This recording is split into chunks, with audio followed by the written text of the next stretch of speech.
Welcome, one and all, to a Thursday live stream of the Hard Rock Show. I'm Andrew, and so far I'm joined by Dave beside me here, and then underneath on the screen you got Bell and Jeff. So thank you, one and all, for joining us. We're waiting to see if Conrad will make it today or not. We'll see how we go with that as the evening progresses. It's been a week, I'll put it that way, for everyone I think involved here. It has been a week. Not really. No, okay. Well, Dave's happy. Good. I'm glad one of us is, because the rest of us are like, for fuck's sake. But yeah, anyway, get in the comments. Say hi if you're here. We've got a lot to get through, as always. So we're going to be doing this week's battle is AC/DC The Razor's Edge versus Megadeth Countdown to Extinction.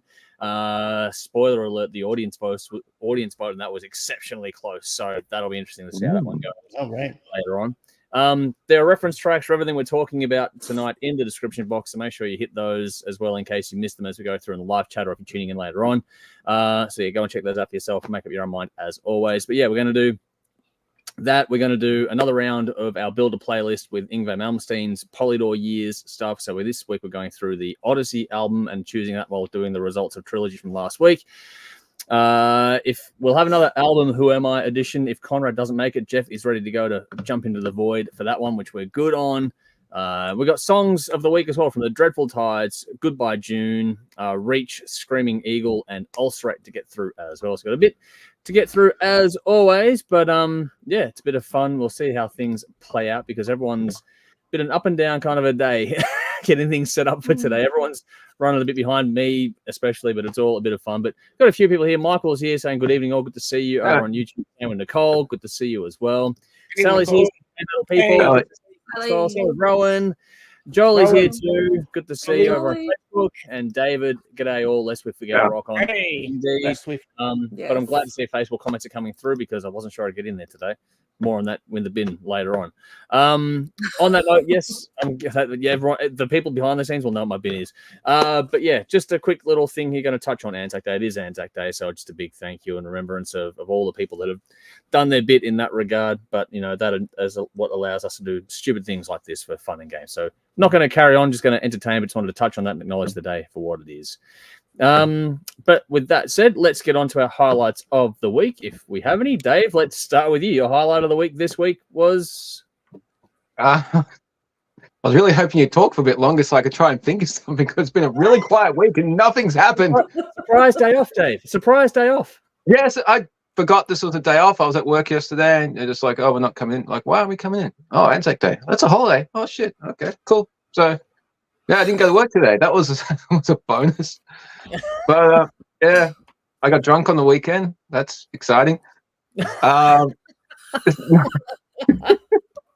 is. Work is dead fucking quiet to the point where we're not even pretending to be busy anymore. We're just literally like the new guy in the warehouse. He's sewing patches on his jacket. Wow, fucking hell. He's thinking this is cruisy. We'll wait until it actually gets busy again.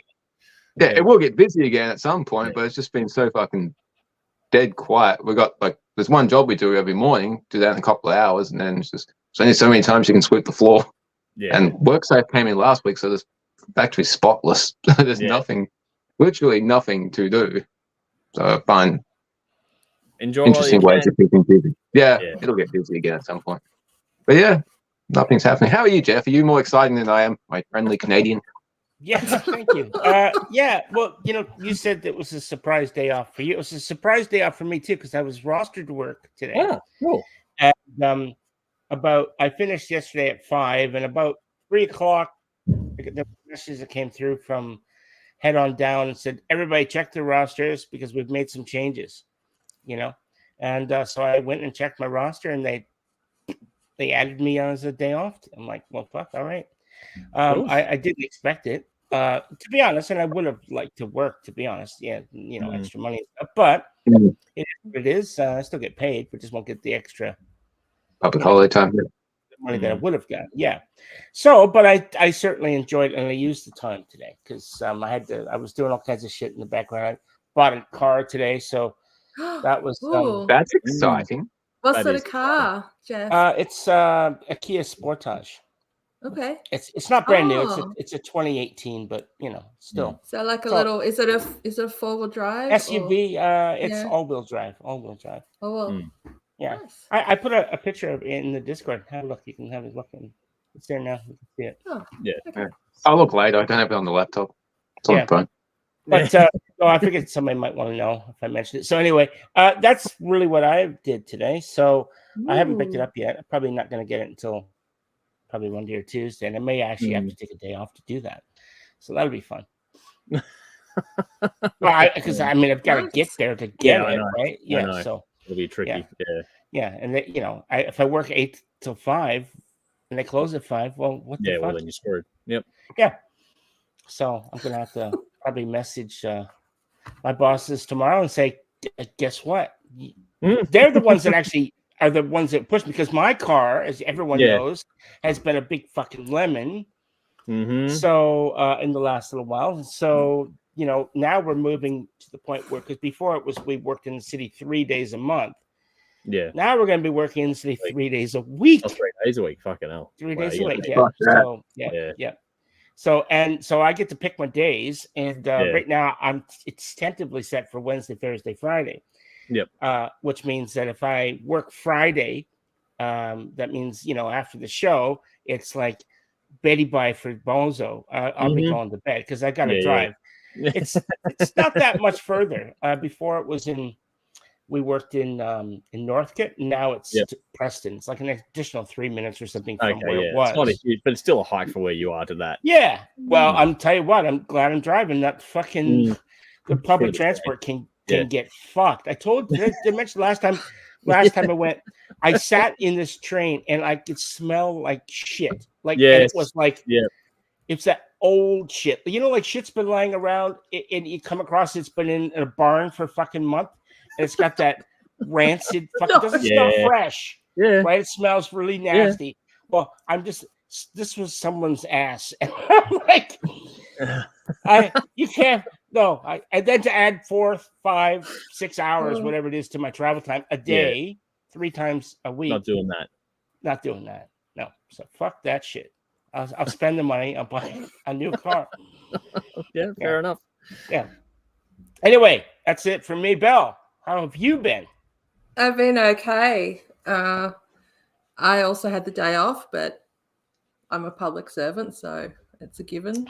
Pretty much. So I don't know. What did I do? I made Anzac biscuits with Ellis today. Nice. We do that most years. Last year was a total failure. I don't know why, but I think it was because I used gluten-free flour and not actual butter. So it just turned like we made them and they looked fine on the tray. Went in, they came out, and there was just this one piece of it's a slice. It's a slice. It's supposed to be Anzac. It wasn't. It was like about 2 millimeters thick, and it was oily, and it was just, it was terrible. So wow, it was no good. So, but I used proper ingredients this time, and they turned out that helps. Well. Yeah, I just can't eat them, so never mind. That's all right. Ellis can eat them all. Well, Brian Boy will do that. Yeah. So, but it was fun anyway. We had fun. I know you're a vegetarian or a vegan or whatever. What's the if you don't use butter, you use margarine, right? So what's the it wasn't. So I'm happy to eat dairy. It's just that in the fridge at the time there was some kind of just whatever's on special I'll get, and sometimes it's not like actual butter. Yep. It's just whatever. Can't believe it's not butter. Yeah. It's just some shit. Yeah, it was some shit that didn't work. So I don't know if I attribute the failure to the non-butter or the gluten-free flour, but I thought I'd play it safe, and I used proper flour and proper butter this time, and no problem. Yeah. Woo-hoo. So what else? I discovered this week that Peppermint Crisp no longer use the trapezoid mold, and it's just like a pour-on chocolate thing, and it's kind of pov, and it's not as good. How does the shape inflict the flavor? It actually makes a difference, because the pour-on, I don't think you get as much chocolate, whereas when it was in the mold, it was like there was more chocolate there. The ratio was better. Again. Yeah. I get that. Yeah. So I don't know Like- at what point that happened, but today I discovered it was a thing, and I was quite upset about it. That sucks. It's like the mint patty. It doesn't come in the foil anymore. It comes in like a package, like a Kit Kat. And it doesn't taste It's not the same. Not the Not same. the same. Same with the Golden Ruff.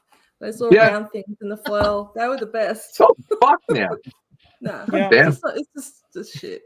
Hitting the People hard just hitting don't issues know. here. People don't know. Yeah, I know. That was the highlight of my week. I've had a pretty boring week too. You're doing better than me. Oh, it's great. Oh, I don't know. Oh, and the last thing only happened like a couple of hours ago. I was like typing up notes, and Ellis walked in, and I've got a couple of CDs here on the desk, Yep.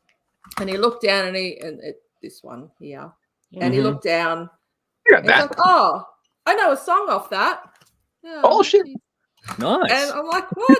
He's like, "Yeah, it's called Symphony of Destruction." I'm like, "Yes, you would be correct. That song is on this CD." I'm like, "How do you know? Is it because of Guitar Hero? Because he's into Guitar Hero."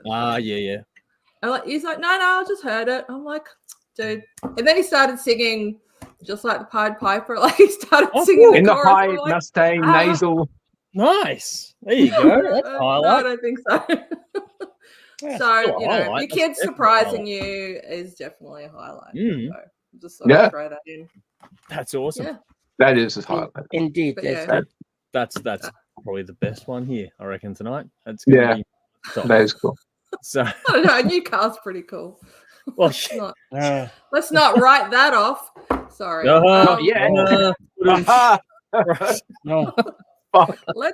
Time to go to Andrew and for me to stop talking. Yes. Yeah. We're on fire. We're off Rush to the next one. start here tonight. Anyway, just quickly, Diggsy has jumped over into Twitch. So good to see you. New Hey, face, we're on Diggs. Twitch going, hey, what's up? Good to see you. Thanks for jumping in and saying hi. My highlight, like I've got a bit to get off my chest for the bin later on tonight. We'll get to the songs in a second, guys. But my highlight was that it was my birthday yesterday. So that was fun. Happy birthday, Andrew. Happy birthday. I'm sorry, Let's all sing it.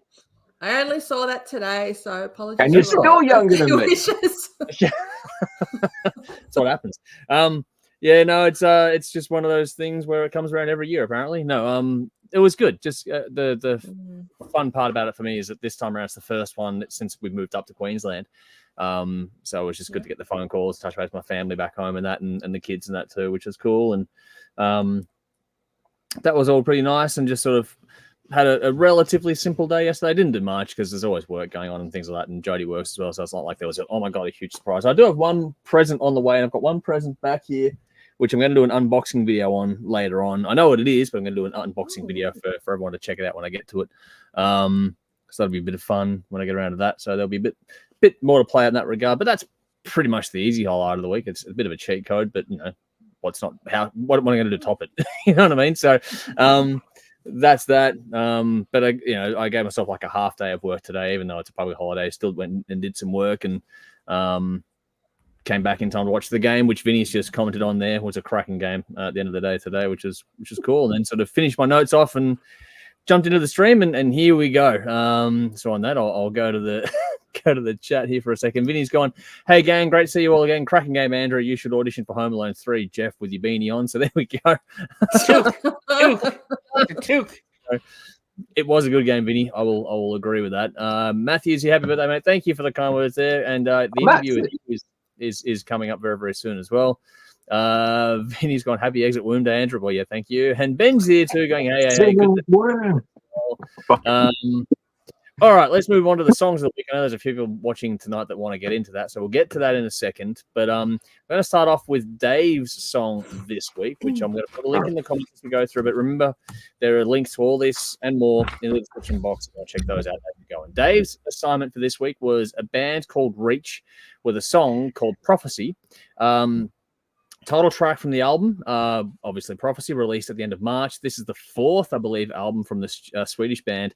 Was nominated by Jolie. So the way these all work is that the Patreon and the crew put songs in each week, and then we put them into a little Tastemakers playlist, and then we vote on do like a 3-2-1 vote, and then whichever ones are the most popular, the top 10, go into our Hot Rocks playlist every week as well. So this was in there, was up to the top 5 for this week. So Dave, how'd you go? Yeah, this was interesting. I have not heard of this band at all, so I had no idea what I was expecting. And there were enough hints of different bands so that it sounded familiar. I couldn't clearly put a comparison and say it sounded like this band or it sounded like that band.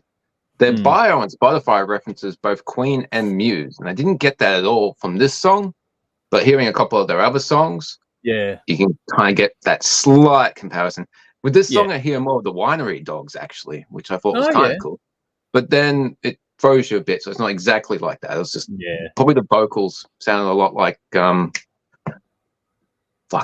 with Richie Kotzen. His name escaped me. Yeah, there's definitely. I get that. Yeah. Big sounding intro, complete with the keys at almost symphonic sound, so that grabbed my interest straight away. Then it slows down for the verse, which was what was kind of cool, and steps up for the chorus. You got that whole light and shade shit, which is cool. And the chorus had a nice hook. Solo was really spacious. I thought that was good. Leaves lots of room, and it progressively fills the gaps. So it's spacious to start with, and then it starts to get more and more crazy and then shreddy. I liked it. It was different, similar but different. I'm curious enough to check out more of their stuff because a couple other songs I checked out were quite different to this. So and they're from Sweden, so they have to be good. Did you hear about the shit band from Sweden? They had to move to the US. Oh, nice. It's a fantastic night tonight. Obviously, we're all on fire with it being Thursday and looking forward to the weekend. I got a thumbs up, all the horns. It was pretty cool. Do the rounds, thumbs up. Where are we at with this one? Thumbs up for me. Yeah, I think it's pretty easy to like this one. It came in at number 4 this week for us. So for those that want to play along at home, the only way you can get involved in this one is to join our Patreon, folks. So, folks, there's a link to that in the description box. So you can join there for $2 a month and get involved in all this sort of fun and more. But yeah, so number 4, I think it was a well-deserved one to get up there, actually, Jolie. So well done to you for nominating it. Hopefully you enjoyed it as well. Ben says the best bands for me are like meeting up with an old dear friend that you haven't seen for years. And that's a good point to it. I think a lot of strongly. All right. Conrad hasn't made it, but we're going to move on to his song, which I believe a few people are here for this one. So we'll get to it now and then everyone can sort of stick around, hopefully, or you can go if you want to. Vinny gave it a thumbs up for the record. So there's more love for it there. So give us your thumbs up, thumbs down in the comments too as we go through, folks. But next song up is the Dreadful Tides with their new single, Fire in the Hole. This is the latest in a run of singles from a Melbourne band. Got to give a shout out to Steve Green, who I think is here tonight. Inboxed us to let me know that the song had actually been released, which is cool, and then which led me to then nominate it into the pool for the week. And then it got enough votes to actually take top spot in Hot Rocks this week, which is cool. Right. Nice. Came out at number 1 for this week, which is great to see. So yeah, a lot of love for it all around. Now, seeing as Conrad's right here, let's do a quick little round table on this one. Dave, did you have any thoughts you wanted to share on this one at all? Anything come to mind? I did, but I can't remember. But I know I liked it, so I'm giving it a thumbs up. It was good. I just at the moment I can't remember shit. I'm sorry, but it was really good. I did remember. I liked most of the songs tonight. Yeah, I threw everyone in the deep end with this one very quickly. Fucking Conrad, what the hell, dude? I'm supposed to give it a thumbs up. That's all I was prepared for. Yeah, no, I know. It's all good. Bell, while Jeff looks at his phone, I'll throw it to you. Do you have any thoughts on the song? No, it's all good. He messaged me. Okay. Was this the first one on the playlist? Yeah, the first one on the playlist. Yeah, this was cool. I like this one. It was kind of rocky, bluesy, just really fun, enjoyable song. Like, what's not to like about it? Yep. Yeah. Yeah, it's good. Cool. That's all right. Jeff, anything to add? Yeah, no, I liked it. I thought it was pretty well done. I thought it was that was, all the songs this week were kind of interesting in their own way. Some better than others, but I enjoyed this one. I enjoyed this. Yeah. For me, this sort of kicks on a run of really cool songs from these guys. Now, I think the last one I sort of covered on the show, I think at any point, was their cover of NIB back in 2022. And that was really cool. They've released a run of singles going back a few years now, since 21, I think. This one sort of carries on. What I like most about their sound and style is that it's got this gritty edge to it.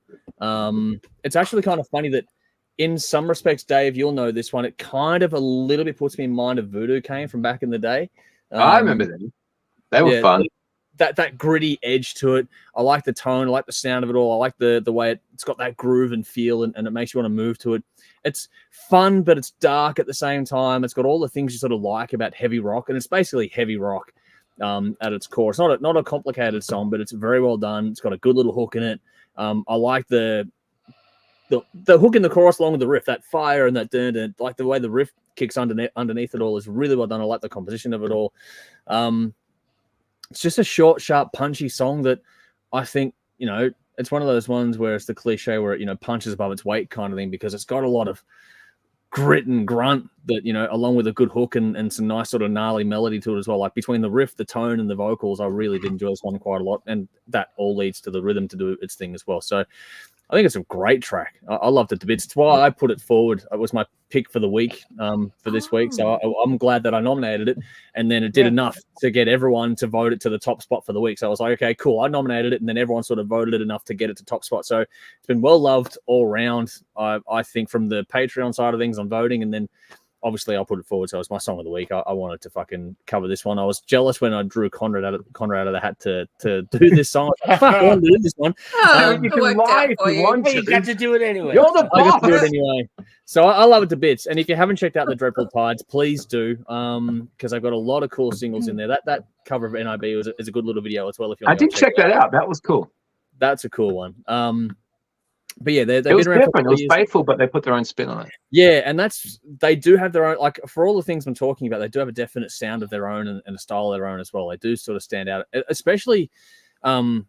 It's funny to say this with the Melbourne band sort of having a bit of a lull over the last couple of years post-COVID, that kind of thing, and it's been a bit of a. But this is a band that you can sort of see. It's been a bit quiet. Yeah, but this is a band that if you go back to when the show began, we'd all go to the SB and get shit faced. Yeah, go get fucking wasted at the Bendy and all that kind of stuff.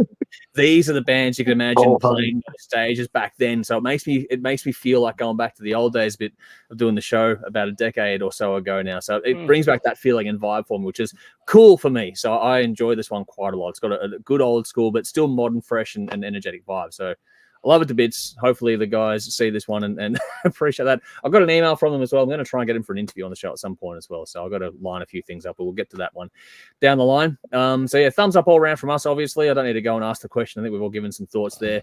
Vinny says, very chunky like a gourmet beef pie. Well, that's a good way to put it, actually. I like that one. Michael's gone, great track from a local band. Awesome. So some love there. Ben says, almost wish this sounded more waspy. Okay. I wish he screamed higher and harder. That makes sense, like Angry Anderson. That would be interesting to hear, but I like what he's got here. I like the grit and the grunt that it's got. So anyway, that's our thoughts on that one from the Dreadful Tides. Fire in the Hole, out now. Go and check it out. From there, we're going to move on over to my choice for this week, which is Ulcerate with To Flow Through Ashen Hearts. Again, link in the comments, link in the description. This one ended up coming in at number 5 on the list for this week, so that's where that is at. This was nominated by Rowan, who is here in the chat tonight. This comes from a New Zealand band. It's the 7th album coming up on June 14th. It's due. It's called Cutting the Throat of God. That is the album title. You should have given that to Conrad. Conrad didn't get it. That would have played things in a different way. That was a missed opportunity. Wow. Quickly, actually, Justin, he heard that song. That's why he's not here tonight. Yeah. Probably. But Justin from the band from Dreadful Tides is here saying, thanks, Legends. Appreciate it. Most welcome. Thank you for putting out a good song. And I know one of you emailed me as well, so we'll get back to that at some stage. There's a bit going on this week. But no, thanks for giving us a great song to talk about. Fucking loved it to bits. Anyway, I do have to keep moving, unfortunately. And more thanks for the love, Legends. You're more than welcome, and everyone enjoyed it too. So it's not just us, it's people that were voting behind the scenes as well. So they've got a lot of love all around. So anyway, for me, Ulcerate To Flow Through Ashen Hearts, like I said, it's from the new album coming June 14. Now, definitely death metal. It's a longer, brooding kind of a track.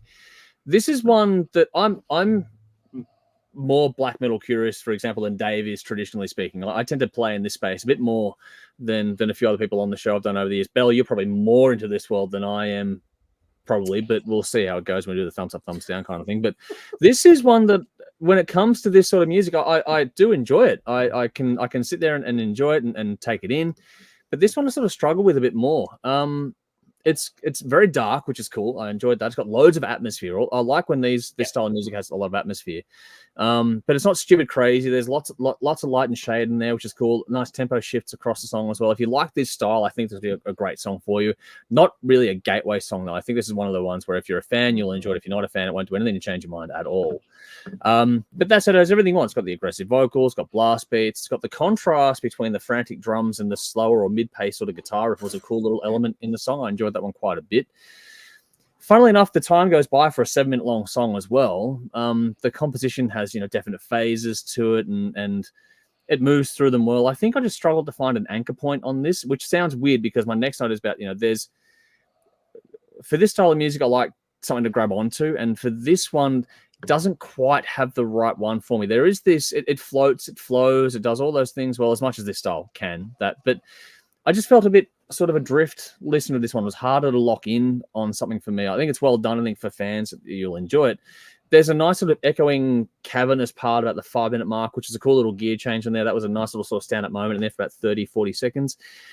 But for me, when I say there's no anchor, I say this, but at the same time, I'm going to acknowledge that the guitar riff is probably the intended anchor point to listen to it. That refrain would normally do it for me, but for some reason, it didn't quite hook me in.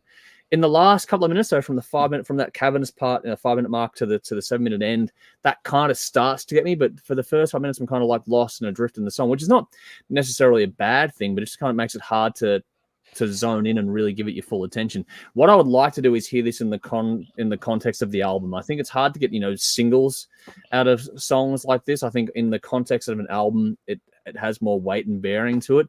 So I don't want to write it off or anything like that. I think it's a good song, but I just think I would appreciate what it does and where it sits more in as an overall album piece versus standalone song. It's good. I just think it's a bit of a trickier one for me this week. So I'm going to give it a sort of thumbs up kind of thing. It's not bad. I enjoyed it. It's just not going to be like, oh my goodness, it was amazing. But it was a song, so it did what it's supposed to do. It was a song. That sounds more dismissive than I mean it to be. I don't mean it to be that dismissive, but it's just sort of like because I can normally, even for me with this style of music, I can really generally find something to really just grab onto, and that'll be okay. Cool. I like this about it. This one didn't quite. It wasn't nothing bad about it, but I want something to actually latch onto in a song like this, and it didn't quite give me that. Unfortunately, even though I know the riff was probably supposed to be that point, but it didn't do it for me for whatever reason. But anyway, thumbs up, thumbs down. Any thoughts or anyone wants to counter me on this one? Thumbs up from Jeff. Oh, middle of the road from both Bell and Dave. Okay, cool. Well, there we go. Okay. Right from the start, it actually spiked my interest.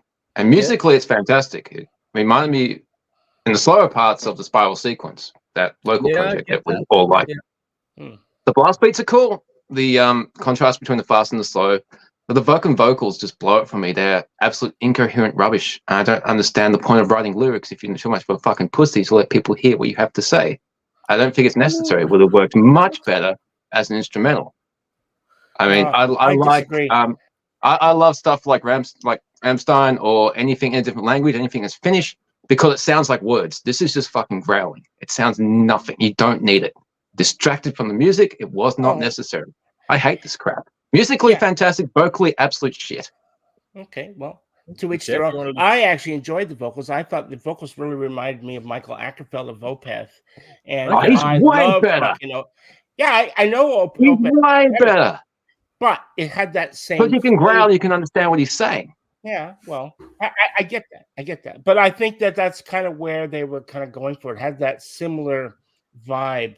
I intended more of an accent piece than a deliberate follow along, if that makes sense. It's meant to be.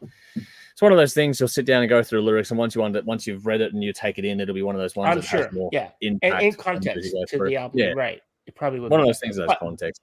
I enjoyed it. I liked it, and it did fly by. To be honest, at 7 minutes. It didn't feel like 7 minutes. I'll pay that. It did not feel like 7 minutes. Interesting track. So thank you, Rowan, for putting it forward. We'll see what happens with it. Rowan says, didn't realize they're from New Zealand. I listened to a bunch of Ulcerate this week and it was great. So there we go. Ben says, Ulcerate, a good bug, is about to tour. Nice. All right, cool. Nicole says, this is a musical composition. I like it. So there we go. More love for it. Vinny says, before I forget, Dave, horror movie recommendation for you. Australian made 2 Late Night with the Devil. It's nothing That's you've seen supposed to before. be Okay. good. Okay. Yeah, I want to. Is it on see Net? that too. Where is it? Netflix or what? Or It's do I have to still in sign the up? theaters. Still in the theaters. Oh, okay. Cool. Okay. Cool. Late Night with the As far as I Devil. know. Cool. Yeah, it's basically in a nutshell, because I know I haven't seen it, but I know it's basically like a talk show where there's a possessed girl and they get her on Yes. there, and she I've heard of is it. actually possessed by the devil, so they get more than when they bargain for. Yeah. Yeah. Okay. I've heard. I looked it up. It was Byron who used to do who does Beautiful Car Crash. He posted that he saw it. I'm like, fuck, horror movie. I gotta check this shit out. So I looked it up on the movie database. The premise sounded really cool. I liked it. Yeah. Yeah. Gotta get on it.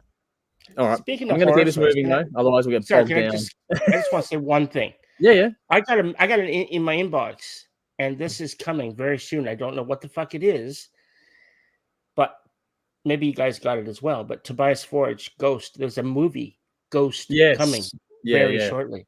Yeah. What the fuck is that going to be? Is that going to be a horror movie? Is it going to be some? It's something similar in the vein of what was it called? Through the one with Metallica where they did the performance. Through the Never. Oh, Through the Never. Yeah. It's something not the same, but that's kind of a story set around a concert. Yeah. So there's concert elements inside of a movie. So I had to mention because it was the segment. Interesting. Actually, Ghost could pull it off pretty cool. I think. Yeah, they could. Be interesting to see what they do. I'm curious. I have heard that one for a while now, so we'll see what happens. What do we got here? Ben says Suffocation are playing Valhalla in Wellington tonight with Plague of the Fallen and Corpse Feast. Sorry, good mates. Awesome, nicely done. But on the flip side, he said it's hard to connect with. I struggle with it too, Andrew. I don't feel so bad now when Ben from over there is telling us as well that it can be one of those ones that's harder to connect with. So I don't feel so bad with what I was saying. It wasn't meant to be nasty. It was just like one of those things. Vinny says just can't do Ulcerate. Sounds like both my dishwasher and a washing machine on at once. Yeah, exactly. There we go. Musically cool, vocally perfect. So Vinny's gone thumbs down, but Sparksy has corrected the spelling to Jeff, but he's gone Sparks. He said Jeff looks like he just got back from holding up a bank. Maybe I did. Maybe. That's why you got to pay for the car somehow, man. That's right. Still are Canadians friendly when they rob banks? Yeah. I'll send you a link. All right. Cool. Oh, okay. I want to check this out. Ben says, I can't get the singer either, so we're getting some more on that one. But Man Family, thank you. Man Family here saying g'day also. Good to see Man Family. Hey, man. All right, we got to keep moving on. So next up is Jeff's song for the week. In the comments in the description, as always, go and check it out. This is a band called Goodbye June. The song is called The Hard Way. This is from the US band's upcoming 5th album, Deep in Trouble, set for release in June, the 28th of June, 2024. Michael, who's here tonight, was the one who put this forward, and as such, got enough votes to go into, went to track number 3 in our Hot Rocks for the week. So very nicely done there as well. So Michael put it forward. Got, to number 3. Jeff, how did you go with your assignment this week? Well, it took me a while to actually warm up to this song. It first of all, the vocals reminded me like he was trying to copy Bon Scott. He had that. There was something in his voice there. Yeah. It wasn't quite that, but it sounded like he was trying to go for that. So I had to listen to it a few times, and the more I listened to it, and then I found myself later in the day, fucking choruses in my head. Mm-hmm. So I'm like, okay, so it's done its job. So I quite like it. Apparently, it's two brothers, cousins, or something? They're all related. I don't know, but I know the song's named after the lead guitarist's brother who passed away. That's what I know. That's what the band. I'm not sure. I think that they're all relatives or something. Okay. So I don't know if they're brothers, cousins, or something. But they come from that side of the world and that part of the country in the U.S. where that's just common anyway. So I don't know. They're good. I quite like them, but at the same time, like I said, it took me a while to warm up to it. So it didn't grab me right off the bat, which a lot of songs do. They just grab you and you like it. So I liked it, but it took me a few listens to get to that point. I get that. And so, that's kind of where I am with that. I'm not saying it's bad. It's not bad. I think it's pretty good. And as Conrad always says, It's better than what I'm doing. So yeah. Yeah. Well, to be fair, like I'll say it took me, like, for example, Bell's song is up next, and that one got me straight away. This one took me a minute or two longer than one or the other. Spoiler alert for that one. But anyway, thumbs up, thumbs down. How we go with Goodbye June the hard way? I liked it. Oh, I'll give it a thumb up. Yeah. All right. Yeah. Cool. One more to go before we get stuck into other things here, which means, Belle, you're up next. I've given a bit of a sneak peek there. I'll quickly. Ben says, I dig it, so I got some love there.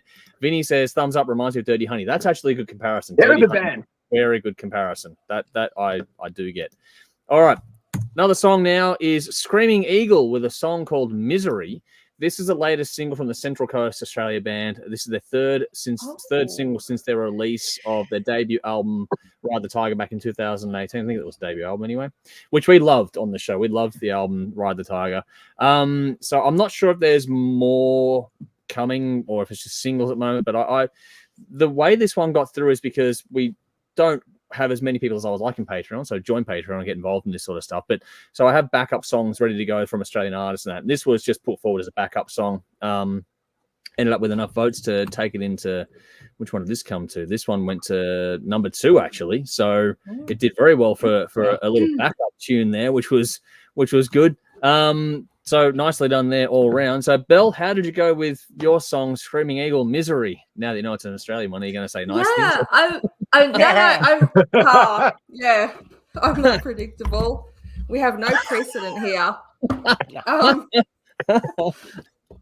Look, I am surprised. I just thought this was an American band. God, why do I just always put my foot in it? Not because of how good they sound, but because of the style, I think. Yeah, I get it. I get it. Yeah. I just felt like that they were. Anyway, I'm just gonna friggin' read.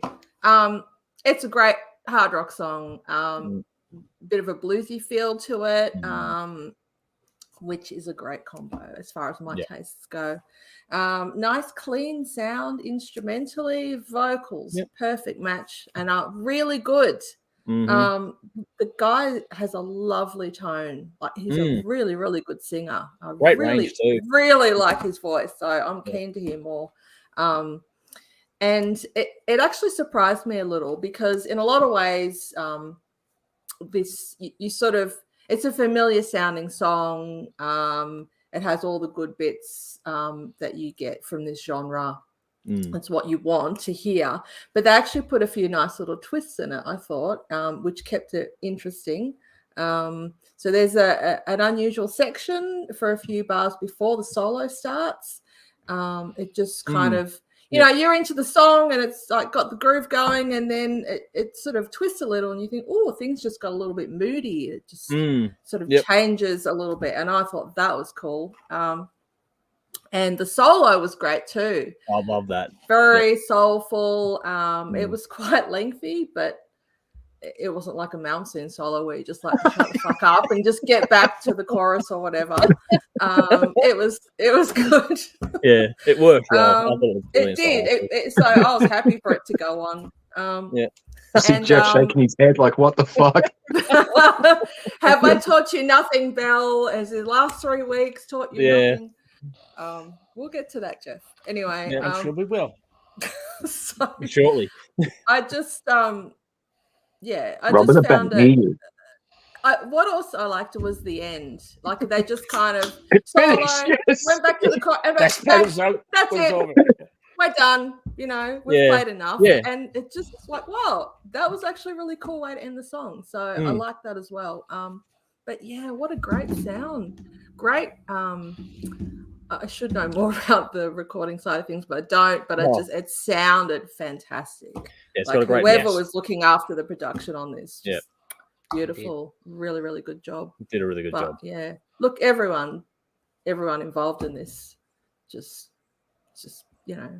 grade A, top shelf stuff. I really liked it. So nice. I don't know if this is a lead single to an album that's coming out, or if it's already out, or I don't know, anything about this band. But they released the album in 2018. They've had like a single, like in 21 or 22, and then they released another single, and this one sort of back on, following on a few months after that. So it feels like they're building to something, but I'm not quite sure what. So hopefully, fingers crossed, we get more from the band soon, because I know that Dave and I loved the last outing from these guys. So Yeah, they were great. I don't know. I could see them.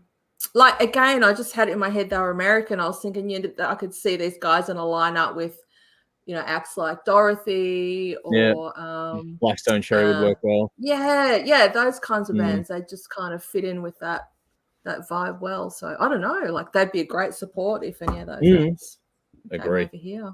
Yeah. So thumbs up from me. Nice. Well, let's do the rounds. Thumbs up. I loved it to bits. I thought that hook was fantastic. Like that's why I said like Goodbye June was a good song, but the hook in Misery is just like straight away. Like it just hooks. It does what it's supposed to do. So enjoyed that one quite a lot. All right, Damon Brown going back to Goodbye June, I believe, said sounds a little incestual, which is a fair comment there when it comes to the band there. Lyrics from Benjamin says, lyrics grab me straight up. I don't know if that's to do with Goodbye June or if it's with Screaming Eagle, but Ben says kind of Nickelback vibes, a bit of soul, which makes sense with Screaming Eagle. I just put a couple of nice twists in this, Jay, so there we go from Ben, so that's nice. Vinny says, definitely my favorite for the week. So there we go for Screaming Eagle. Yeah. And Ben says, Fatty. So there we go. Nicely done there too. All right, cool. Just got word through that Conrad can't make it today. He's working, so he sends his apologies, which is absolutely more than fine. Life gets in the way. Unfortunately, it just is the way it is. So we'll have to keep moving on, but we'll get some things from that in that regard. But all the best, Conrad. Hopefully you're having a good day. I know work sucks sometimes, but hopefully it's all going well for you over there. And I'd rather you do things that are helpful to you at the moment than go through the stress you've been going through over the last few months in particular. All right. What have we got here? So let's get on to, Dave's taken, I think, to get more drink. We're moving on to the Build a Playlist part of the show where we're going to talk about the Yngwie Malmsteen albums. We're doing songs from the Polydor year, so the first 5 solo albums. We've done Rising Force. We've done Marching Out. Last week we did Trilogy. Tonight we're going to do Odyssey, where we just pick one song each in a rotating draft order, and then we ask the audience to pick which song of the bunch is the one they like the most, and from there we give ourselves a score, and off we go. What have we got here? Rowan says, got some bad news for Dave. Ulcerate's Melbourne gig is already sold out, so there we go. For Dave, it's bad news. He'll be distressed. Dave's gonna be. I really liked them. I did. I thought they were good, but it was good. I just needed that something. But anyway, we've done that. Ben says, lest we forget our veterans' respect. We did cover that at the top of the show. You're absolutely right there. So we have touched on that as well. But yes, absolutely, it is Anzac Day here for those who don't know, and it's one of those days that you have to mark on the calendar for the obvious reasons and give respect where due for people that have done a lot more than I would do in that space. But anyway, so we've got onto this one now where we go through basically pick a song from an album each week, like I said, then we poll the audience. So last week we did Trilogy. At that point in time, what do we have here? I was at the back of the pile on 30 points. Day was on 45 points. Conrad on 60 points. Bell on 65 points. And then Jeff was out in front on 100 points. That was at the end of last week. Then we wanted to pick songs from Trilogy. Dave chose You Don't Remember, I'll Never Forget. Jeff chose Crying. Conrad took the Trilogy Suite 5. I chose Fire, and Bell took Dark Ages. That was actually an interesting round of scoring because, Jeff, you came in last this week. You got 10 points. It's the instrumental to go figure it. I figured that. Yeah, I know. So Jeff got 10 points for that. Bell for Dark Ages got 20 points, coming in fourth there. I got in the middle of the pack, so I got 30 points for Fire. Conrad got 40 points for Trilogy Suite, which is cool. And Dave, you won last week, so you got Don't Remember Dave, 50 points for that, which changes the scoring quite dramatically because Dave was. What did I pick? You don't remember? I'll never forget. Yeah. You don't remember. I don't remember. Very good. You don't remember. I'll never forget. That's the song you chose. I'm forgetting a lot of things these days. It's not good. Anyway, welcome to my world. Yeah, well, that's what happens. Cheers. But anyway, so that changes the positioning of things. I'm still at the back end of things. I'm on 60 points now, which, it's a bit more respectable at this point in time. But Dave went from 45 points to way out further than that. So Bell is now in fourth place, going from second to fourth on 85 points. Dave jumped up into third place with 95 points, Conrad on 100, and Jeff on 110. So the top 3 and 4 are really close. I'm pretty much out of it at this point in time. But anything for the other 4 can definitely see what the fuck happens next. So going to be very, very interesting to see what happens? Michael's asked, did Dave buy all the tickets when it came to the because Rowan said before, Dave, that got some bad news for Dave. Ulcerate's Melbourne gig is already sold out. So that's a shame. we all said you'd be heartbroken. That Slayer gig where Tom couldn't sing. You know, it could be cool if the singer can't sing. I'd be like, hey, fucking great. On that note, Ben says Dave's into the fatties as well. So there we go. More fun and games. What's a fatty? Oh, fuck. Dave, I'm not going to explain this live streaming. All right, I didn't talk, dude. Nobody's giving the Anyway, so now we get to move on to round 4, which is Odyssey. There's only 5 rounds of this, so we've got this week and next week, and then move on to something else. But because we rotate through, whoever picks last the week before goes first this week. So moving on to Odyssey, Belle, you get first choice this week. So which track is going to be your pick of the bunch? All right. So I'm just looking at this shit now that I've written out. And I've written a whole damn page in just my blah, blah, blah, blah, blah. So whoa. My equivalent. About a Malmsteen album, right? Oh, shit. I should have grabbed the popcorn. Yeah. Please do. All right. She had to like this. Yeah. Now, unlike the previous 3, I'm very familiar with this album. It's one that I played to death in my early teens, and all its songs are imprinted on my brain, like all of my favorite albums of that era. Yep. So despite my weekly eye rolls about guitar wankery, this album was pretty much my introduction to next level guitar appreciation. Yep. Because compared to what else I was listening to, which was still very guitar driven, this was all about the guitar playing, which now seems ironic given this album is the most about the songs focused album that I've heard from Malmsteen so far. So unlike its predecessor trilogy, on which there wasn't a song that I really loved, I love all the songs on Odyssey. Rising Force, killer opening track. It says, hold on, because now is the time. We'll go faster than the speed of light to heaven tonight. Oh, wow. I changed that around in my rewrite. I wrote something like that's very well done. Nicely done. Thank you very much. Speaking of hold on, you'd be hard pressed to find another song and vocal performance with so much yearning. And Yngwie gets it. The lead melody and the quite restrained first half of the solo even has a yearning about it. And of course, then he lets loose, for the shreds for the remainder of the song. Which is fine on this because I love this album. Heaven Tonight, it's almost an anthem and about as radio friendly as Malmsteen gets or ever got. Dreaming is one of the most beautiful ballads I've ever heard, and so on and so forth. So even though I have first pick tonight, I'm not going to pick Heaven Tonight, despite thinking it'll probably win because it's the one everyone knows. I'm going to go with my favorite song on this album. And Jeff, what am I going to pick? Because last week we talked that's your about task, dude. That's what you're tasked with. And you are going to guess what everyone is Crystal going to ball. pick. So what is it? What am Crystal I picking? ball. Crystal ball. No. Deja vu. Deja vu. No. I don't know that. I have no idea. 3 strikes. My favorite track on this is Now Is the Time. Ah, nice. Love it. I love it. It's Cool. It's one of those random deep cuts that just really, I don't know. Yep. All right. Love it. Nice. So, yeah. Good job. Thank you. Cool. Well, you get the first pick. Dave gets second pick. So your thoughts and where are you going? Cool. Have we reviewed this album? We have. At some point? Yeah. We have. Yeah. That's one so familiar. I don't own this, but I put this on. I'm like, I know every song. I've spent a lot of time with this album. Yeah. So at some point, we must have done a really deep review. Yeah, that's probably like it. Sounds really, really fresh. Every single song is just fucking stand up. Except Heaven Tonight, it's way too poppy for me, and I fucking hate it. It's horrible. Shit song. Terrible.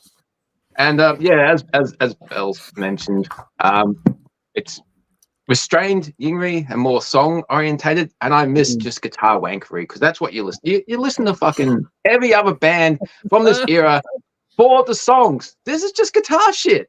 If you just want to go into that world, that's cool. This is what Yingri's for me. But yeah, Jeff, what song am I picking?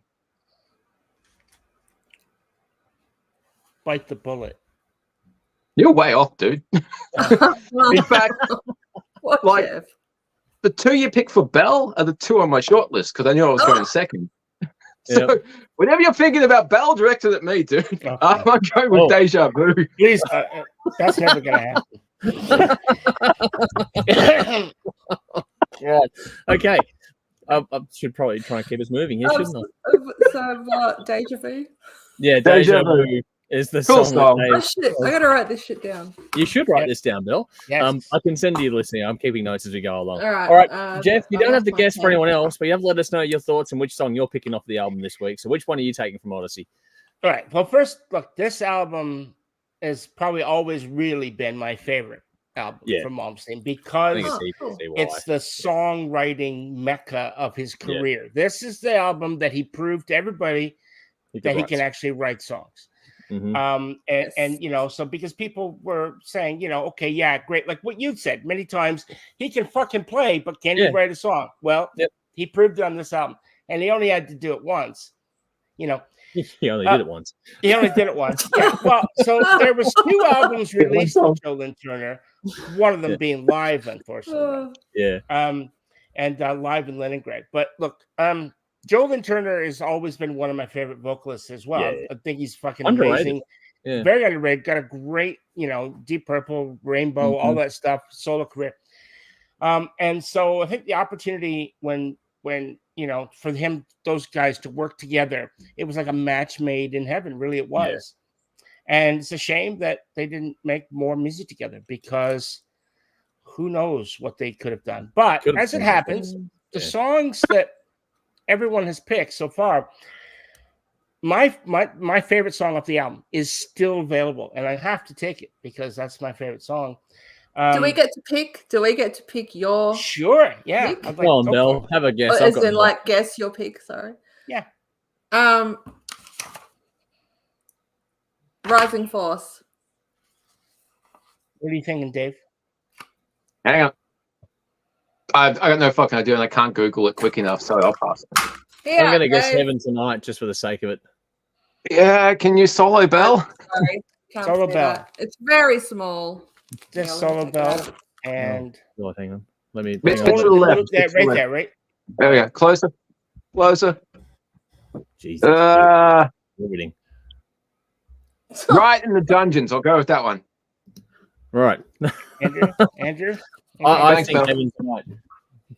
No, Just- no, no, nobody's no. right. Nobody got it. Nobody got Aw. anybody tonight. So my favorite song of this album has always been my favorite song. It's Crystal Ball. That's my favorite Okay. song of this album. Okay. Cool song. Cool. I like yeah. it. That was my number Yeah. two. So that's what I'm It is a taking. cool And song. I know what Conrad would take. So it's just pick Okay. next. Yeah. Conrad is Not next. So that if you want... he didn't say this, but I remember him last week. He mentioned this song. Okay. Yep. And so, and because he mentioned it in the stream, Yep. and he mentioned it was Heaven Tonight. So Okay. I have a feeling that's what he'll take. He would have taken. All right. I got the feeling he played it at a rock concert, at a rock club, at with one of a the DJ that one time. You can tell the story. It's 'cause it, And he saw like, Yingri while he was So I tumbling don't know around. if that's what he would have taken, but I have a feeling that's what he would have taken. You know, probably. I think you're right, Jeff. Let's. I think so. Yeah. So- he'll probably Yeah. probably We'll go with that. win. Oh, Right. shit. Maybe we'll see what happens. See, All right. Well, for me, he seems the cool thing about the early part of his career in this regard is he's able to get really strong vocalists, which is a good foil for him Yeah. and his guitar playing. And you know, Jolene Turner is the one on this, and none of the vocalists have been bad up to this point. Like he's had really good solid vocalists, and I think between the vocals, him on the guitar, and the keys in particular, he's got this sort of triangle of power kind of thing. It's like, you know, Zelda Triforce kind of shit going on that actually works well when he's got this sort of, they're almost like he needs those two opposite him to contain him, but it works because they're equal and opposite forces combined. Kind of, it's a weird way to fucking get into it. But anyway, I think I'm making sense. Hopefully. If not, well, just drink more and it'll make sense later on. Good fucking idea. Yeah.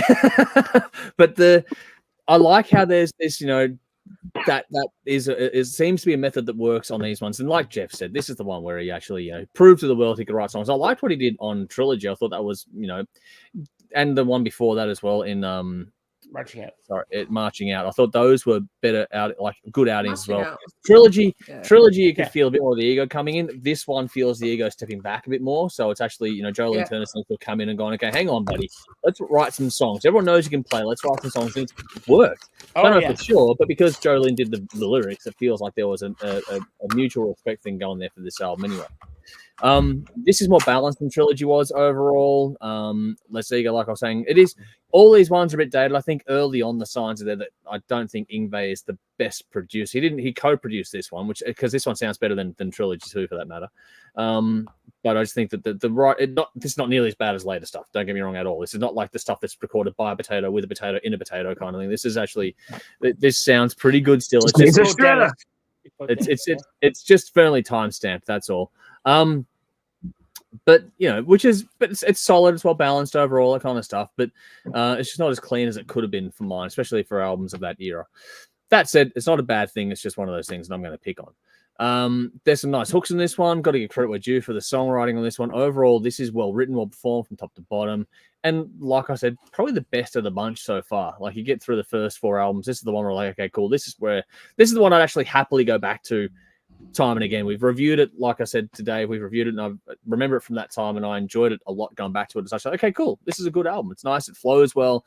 It's one of those ones. Like, what you're getting now with Yngwie, but this is probably the one that it's a little less flashy, a little more song focused, and I think for me that works best because generally speaking, I tend to struggle with a whole lot of just flash for the sake of it. I know Dave wants that in this context, but this is for me that I wanted to hear what he could do with this sort of in flash. Wank. Yeah. and speaking of Dave and his fatties, but this was, but this was, Dave and his solo performance. But this was just a really well. I can grab a guitar right now, dude. That's not all you'll grab. But I can solo one-handed. Oh my god. Anyway, look, I think this is a damn good album, top to bottom. I think it's well worth the time. If you like me and you struggle with Yngwie, I think this album is just one that anyone and everyone can enjoy. It's the most accessible, it's the easiest to get into, and it's damn well done. So if you've glossed over Yngwie because of the other stuff, don't miss this album. This is the one you want to listen to because this is the one that I think is probably the peak of his work. So it grows on you more over time as well. I found that over the years, this one has just made me more and more attached to it, where the other one sort of, I drift away from this one. I come back to it, and it's like, okay, cool, there's more and more to enjoy in this one. That said, my short list has been mostly rated, but the one that was there that I'm probably going to take, I'm just going to go with Rising Force just to take it off the board. Yep. Good choice. I think it's a great opener. I would have taken Deja Vu if it was there, but it's not. So I'm going to go with Rising Force as my my second pick there, because I reckon it's a great little way to open that album. It's got a nice big hook, and it's kind of a neat little homage in its own little way to the previous Rising Force album, and it just sort of ties into what he's done. It's that whole the closing of the circle kind of thing, which is kind of cool. Well, someone's got Game of Thrones playing in the background. What the fuck? Doorbell. It's my doorbell. A doorbell. Oi, there we go. Just gonna get taken out by a Sith Lord. Don't make me destroy you, cunt. Fucking what goes on in your house, dude? What's happening? Oh my goodness. Get out of here. Be gone with you. What the fuck? Awesome. That's a first. Never had that. Sorry, that guys. is definitely a first. I had to deal with the fuck is he doing? He didn't even get out of his chair. What a legend. I didn't need to. I didn't need to. Use the force, Jeff. Yeah. But anyway, wow. that was something different. Never had that before at all. But thank you. What the fuck am I drinking tonight? I don't know. Yeah. Yeah, I think you it's need the same to shit as me, and yeah, it's going well. I think that was cool. I'll get the comments in a second, guys. Just so you all know, next week we're going to do the. You do Lord of the Rings next week. Yeah, you shall not pass. So I can do that. I can do that. Yeah. All right. Yeah, Random movie My role teachers play used to shit. say that to me all the time at school. At the end of the year, they go, "You shall not Shall not pass." pass. I think I did wonder kindergarten why. 5 times. Bit Yeah. distracted in class, were you? Anyway, next week we're going to do Yngwie Malmsteen Eclipse, and that's the finale of this little series. We'll move on to something else after that. Wow. Following Yeah, something else. not lightsabers. No, But no, anyway, you. let's see what the audience have to say here because Guru's here. Guru saying, greeting rockers across the plane. Good to see you, buddy. Hope you're Hey! keeping well over there. Wow. He's on Mustaine is the man versus the Youngs. That is the main event tonight. We'll get to that in a little bit. Brett says that Jeff dude is a legend. Love the beanie. So there we go. I'm assuming it's one of your friends go. over there. Jeff I bring Fans. him in. Yeah, that's my Yeah, good buddy. that's good. Bring him in, Brother man. from another mother. Yep. Ben's gone. JLT is a fucking legend. So there we go. But also Sparks said, I agree. Brett really brings out his beard. So there we go with the with that one. Being hijacked by Steve. Jeff Friends. Yeah. Fucking Canadians everywhere. Yes. Oh, it's fine. Keep going. Cool High with Speed me. Dirt from More. Guru, so that'll be a Where are track my coming up friends? later, I'm sure. Rowan says this is another song-focused Malmsteen album, a solid collection of tunes, none that stand out from the others though. Heaven Tonight is an earworm. Tough pick, but I might go Deja Vu. So there we go. There's some love for Deja Vu already. Fred has followed it up with came here to meet this Jeff dude. Heard he's a massive Rush fan. Well, you want to start this game again? I think we've been there, done that. Rowan says second last track for Jeff Guest. But yeah, Crystal Ball was a great track. So there we go. Oh, God. Ben says Let's not do Trial this by Fire process is with awesome. Rush albums. Fuck, that'd be horrible. Trial by Fire, yeah. Trial by Fire was a good one. Rowan says, just looked up what Andrew, Dave, and Jeff gave this album when they reviewed it. Do you want to try and guess your old review scores? I reckon I gave this about an 8 to an 8.5. Am I right, Rowan? I reckon an 8 to an 8.5 for me. It's on YouTube. Link us up, dude. I'd love to see that shit. Because I got no idea. Probably 8 or 9. I wasn't. I around for this. I cannot remember this shit at all. But I know what I'd give it. I Fuck. think I gave it an 8 to an 8.5. You know, We'll see. I've seen all the reviews that we've done on YouTube, and I don't remember even listening to the album. So hearing my thoughts on something I don't remember at all, it's really fucked up. We got to do some fucking watch parties of all reviews that you've got in the archive, dude, because I will not remember any of this That's not a shit. bad idea. We could do that. Go back to the very beginning of things and just see what people are doing. My first ones. Wow. We'll go back to that. That's actually a good idea. I'm going to bookmark that idea. Black Sabbath special was the first one I did. Yeah, it was. Just listen to the first albums for sure, not just this one. Well, there we go. But Michael also said real swords next week and do not mean Dave's interpretation of swords. Oh, Sword means cock. Everybody knows that. No, there we go. Actually, we weren't. Over the sword. You see it? Just hang on. Do I need to? Oh, fuck's sake. Hang on. There we go. That little pincer movement, that iced it, man. I'm tickling my sword. Yes, just tickling my sword. Yes. Yeah. But Sparksy's having fun here, saying, I heard that Jeff loves Christian rocks. Here we go. But Sparksy's also gone, fork, no, an Aussie, not a Canadian. Well, that's yes, dude. Just to see here, the scores going around here. Rowan says I gave it an 8. Dave gave it an 8.5. Jeff says Jeff gave it 9.9. So there we go. From what happened to the 0.1? I don't know. There's a link in Discord. Yeah, so there's got a link in the launch in Discord. So go and check it out. Ben's gone. What? Dave's not Young here. Dave. No one is here. Dave's never been here, motherfucker. Michael's gone. Do we have to adjust Jeff's scores in Canadian to Aussie conversion? Yes. So there we go. That's a good point. It's a very good point. 9.9 equals 666.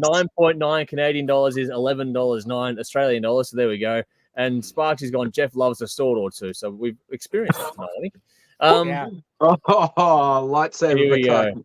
All right. On that note, let's keep this ticking over because we have to move on to the Who Am I. Now, this was slated to be Conrad's turn this week, but he's not here. But we don't want to not play the game. So Jeff has been kind enough to have a backup ready to go for this one. So Jeff's going to jump in and take us through another Who Am I album edition. Rowan, I know what you're going to say, so don't bother. Don't say it though anyway.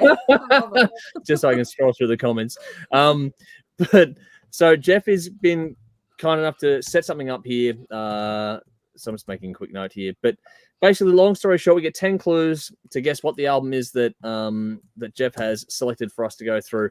I'm clearing the comments, basically. I'm going to scroll through and bookmark so we can see if the audience beat us to it. We get one guess each, and then we're out if we don't get there.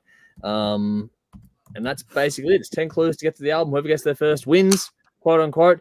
Audience is there as well. So feel free to jump in whenever you think you've got it right. But yeah, here we go. Who am I? Jeff Albinition. All right.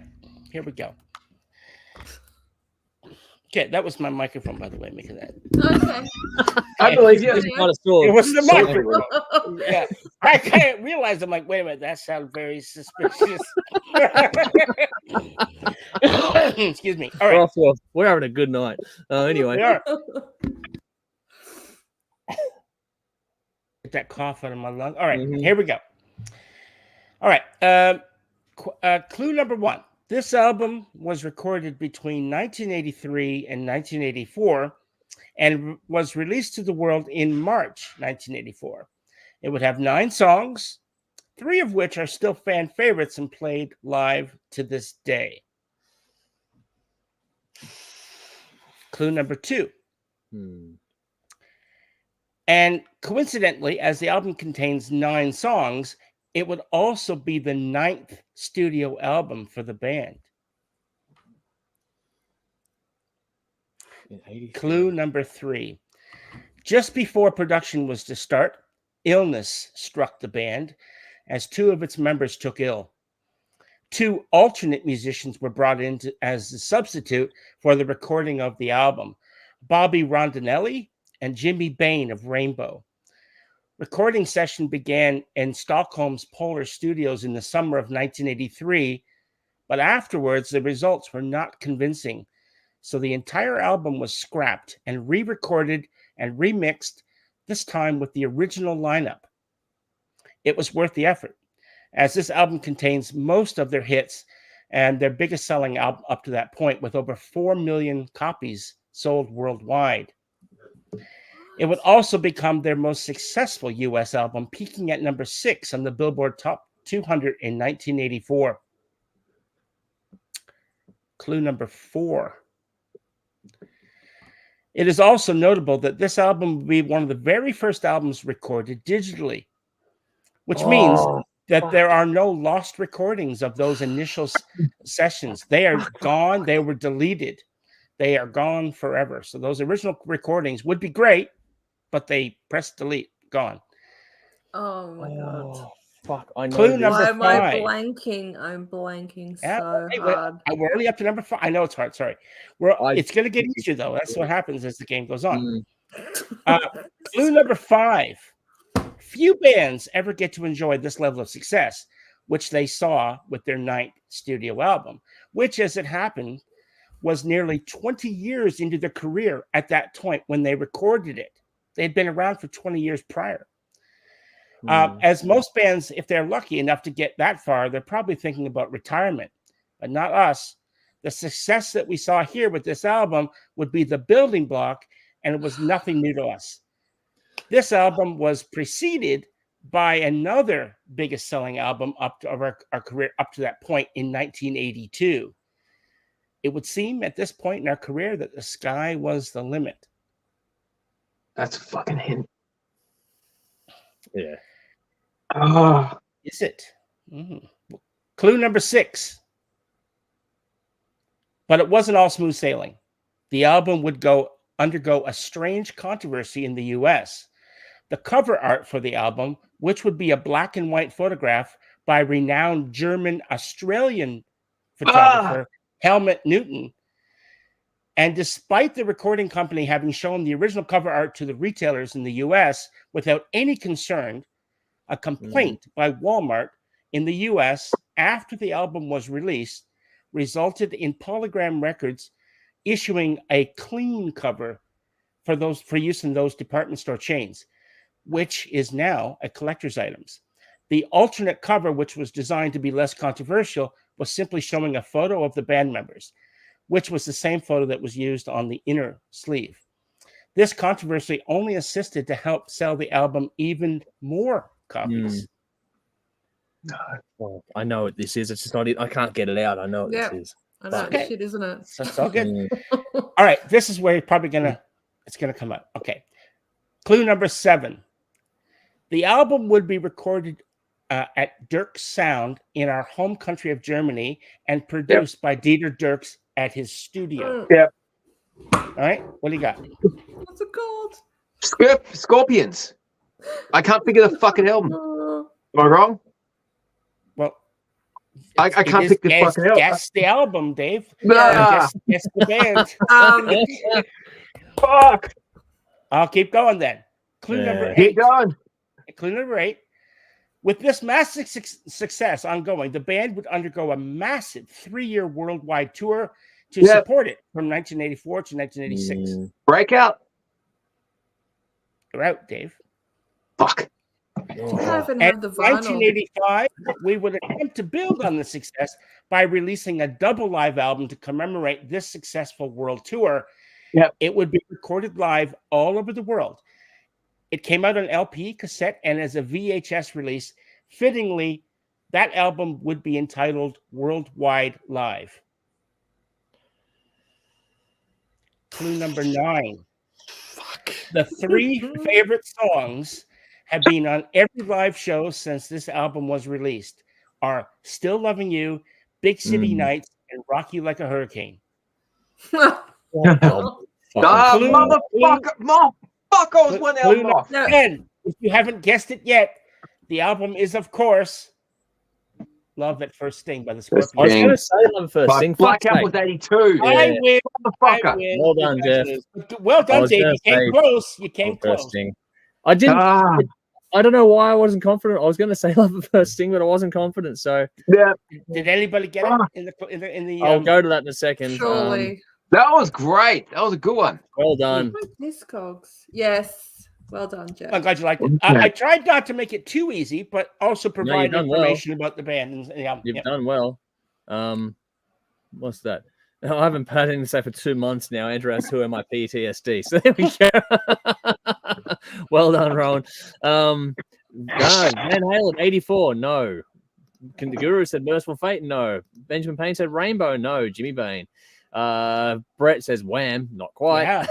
Ben said Dio. Ben said Last in Line. Rowan said Oh. Love at First Sting. Adrian got there first. 10:32. So Adrian got there first. Well done, Adrian. Well done. Good job, dude. Damn Scorpions from Ben. The Guru was going accept. Aussie from Brett. Ozzy Osbourne. And Ben says I just sang Rock You Like a Hurricane. So there we go. Great fucking song. I can't believe. I don't know why I didn't say it. And Dave was so close. He was right there on the edge. I think that's but he couldn't get it out. Oh. I know.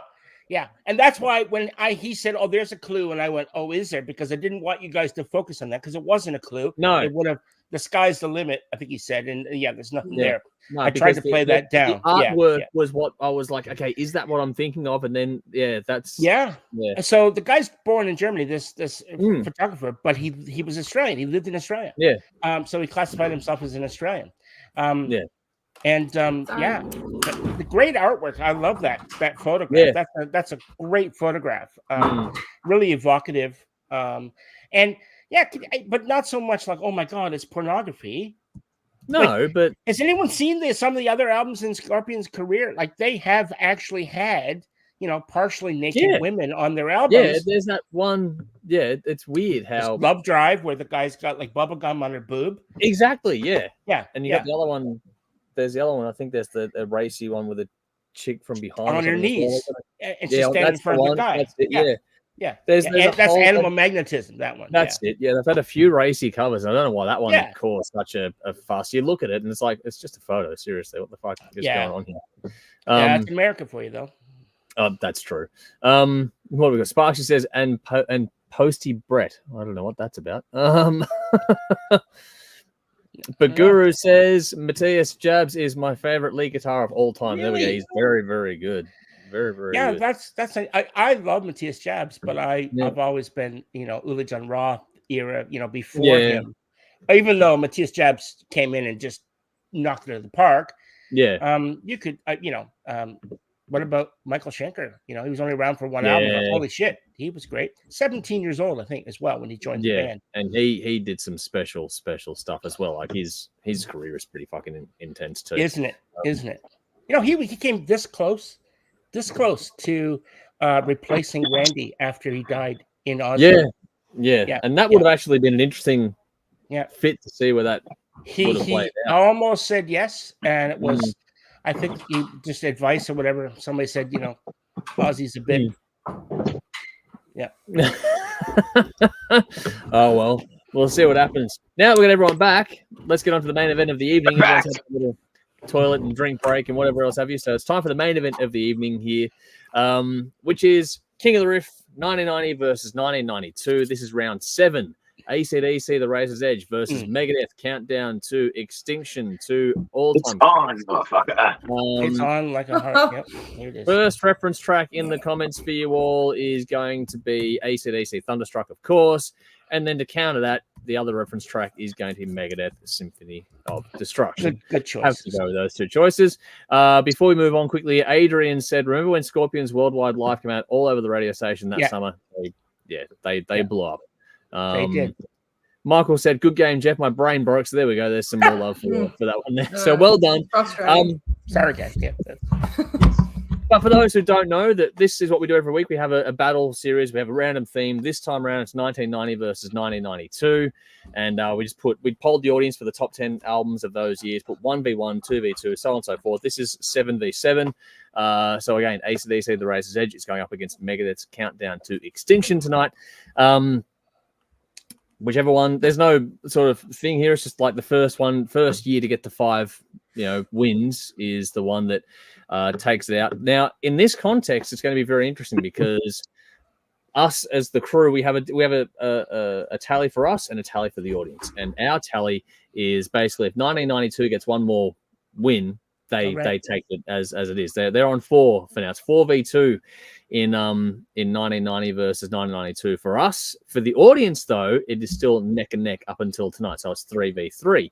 I have the results for this one, which we'll get to that in due course. So we'll see how things play out as we go along. But that's just kind of an interesting sort of footnote there. So knowing the people that we know here is going to be interesting to see how this one plays out. But without any further ado, let's get stuck into it. And Jeff, you're going to start us tonight. So which way shit, here we go. are you going on this? Buckle up, buttercups, because it's coming. All right, here we go. All right. Did you say that to your wife? Oh. I used to. That's why I'm divorced, Dave. I was waiting for that. Yeah, right. I knew that was going to happen. Oh, fuck. Yeah. Oh, so all right. Let's try to. I'm going to try to reel it back in here. Get serious, because let's keep it moving. Yep. All right. Now, this is obviously a classic battle, really. I mean, AC/DC, The Razor's Edge, 1990 versus Megadeth, Countdown to Extinction, 1992. Mm-hmm. So I'm going to start right off the bat saying I'm going to be completely honest here. The Razor's Edge isn't an album that I've ever heard before in its entirety. Wow. Whoa! Never heard it. In its entirety. Awesome. Yep. So, okay, sure, I've heard the hits from it. And I can even remember saying more than once, if I ever hear Thunderstruck one more fucking time, I'm going to go fucking postal. Because there was a time it was huge. Every time you turned the radio on or TV, it was just, it was constant. Between radio and TV, that went off. It did. Oh, it's got over 1 billion plays on audio and video. Like it's got like 1.5 billion plays on Spotify and more. Yeah. Oh yeah, it's insane. Like it was like 50 times a fucking day. How many times? It's a good fucking song, though. It is a good song, but my gosh, talk about overkill. That's not the only AC/DC song, though. Fuck. Yeah, that's right. No, exactly. And the huge not even the only one on that album is good either. But that's the way this album just blew up.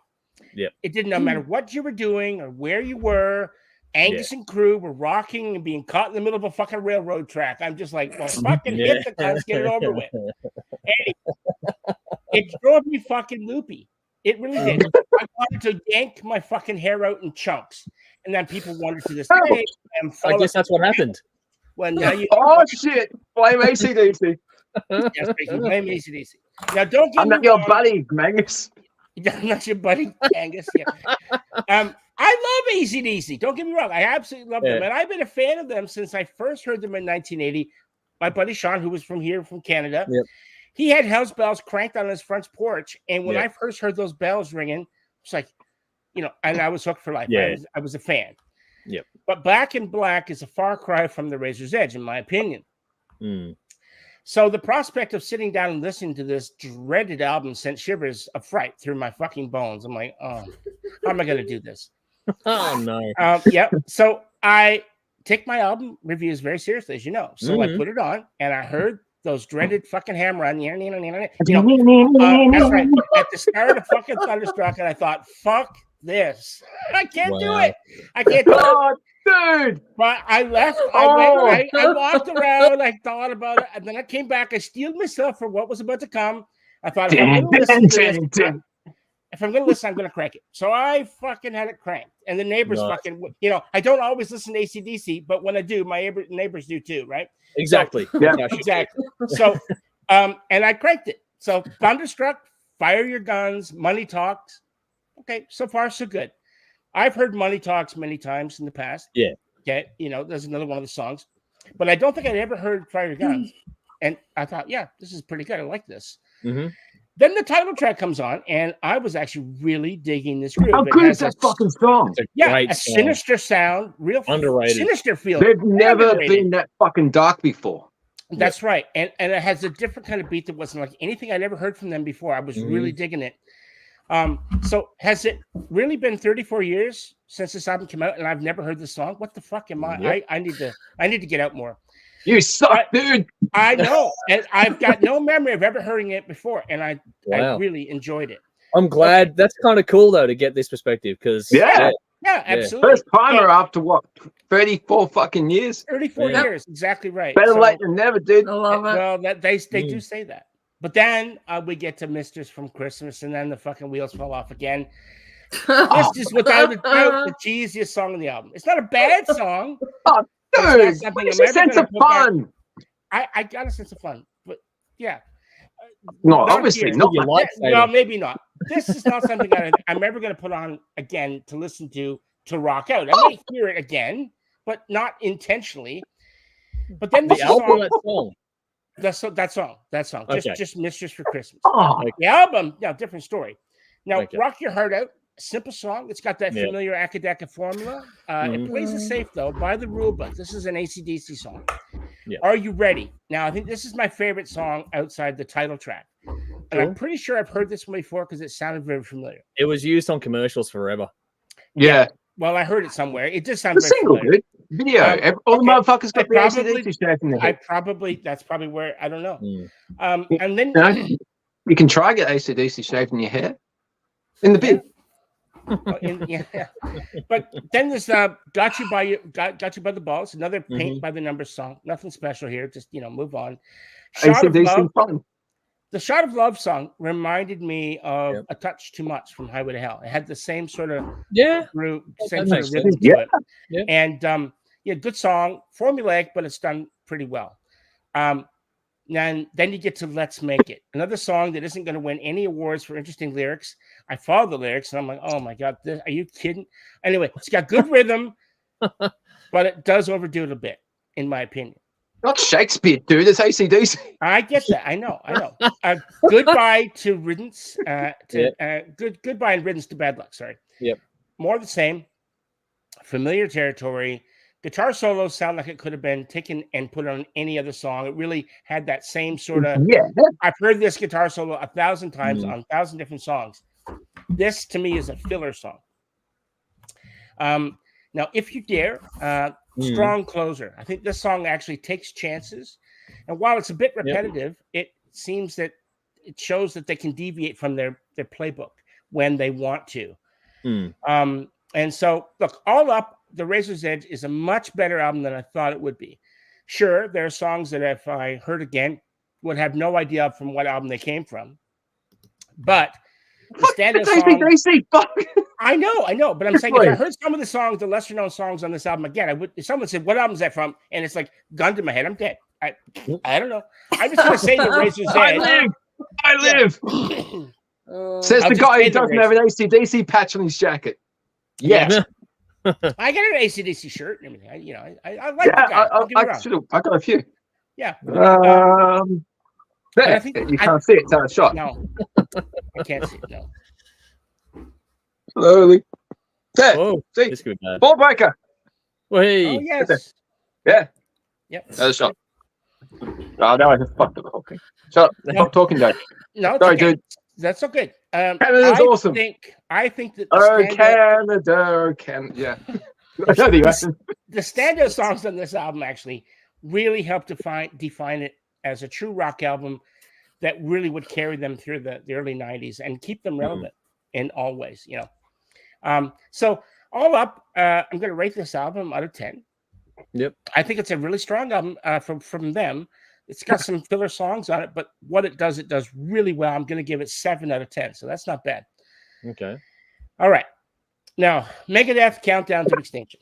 Here we go. In Megadeth's career, this album is probably their most important album that they ever did. And the reason for that is very simple. Less than a year before its release, their biggest rival, Metallica, released what is arguably their biggest album of their career, the Black Album. So Megadeth had something to prove. Yep. Number one, that they were capable of following up the amazing Rust in Peace, which is another very strong album. And number two, that they could compete on the commercial charts with what they had come, from the Metallica camp. Obviously, that's not a very hard act to follow, very hard act to follow. But I don't think Megadeth intentionally set out to release anything that was going to go directly up against the Black Album. That's not what they were intended, but that's actually what happened. Yeah. Now, I'm not going to review each song. I have plenty to say, and I would like to make this, it would make this review far, far too long. It's already pushing the boundaries. So the album... I need popcorn, dude. Yeah. The album does everything it needs to. Skin in my teeth. Just wow. Done. Okay. Yep. Symphony of Destruction. Commercial success right at the gates. Resonated with the punchers. Fed into the idea that Megadeth was a band that could write songs about real life and real things that mattered in people's lives. Politically charged songs that spoke to the leaders and said, "We may be young, but we see what you're fucking doing, Mr. Politician." Yep. Okay. Songs like Architecture of Aggression.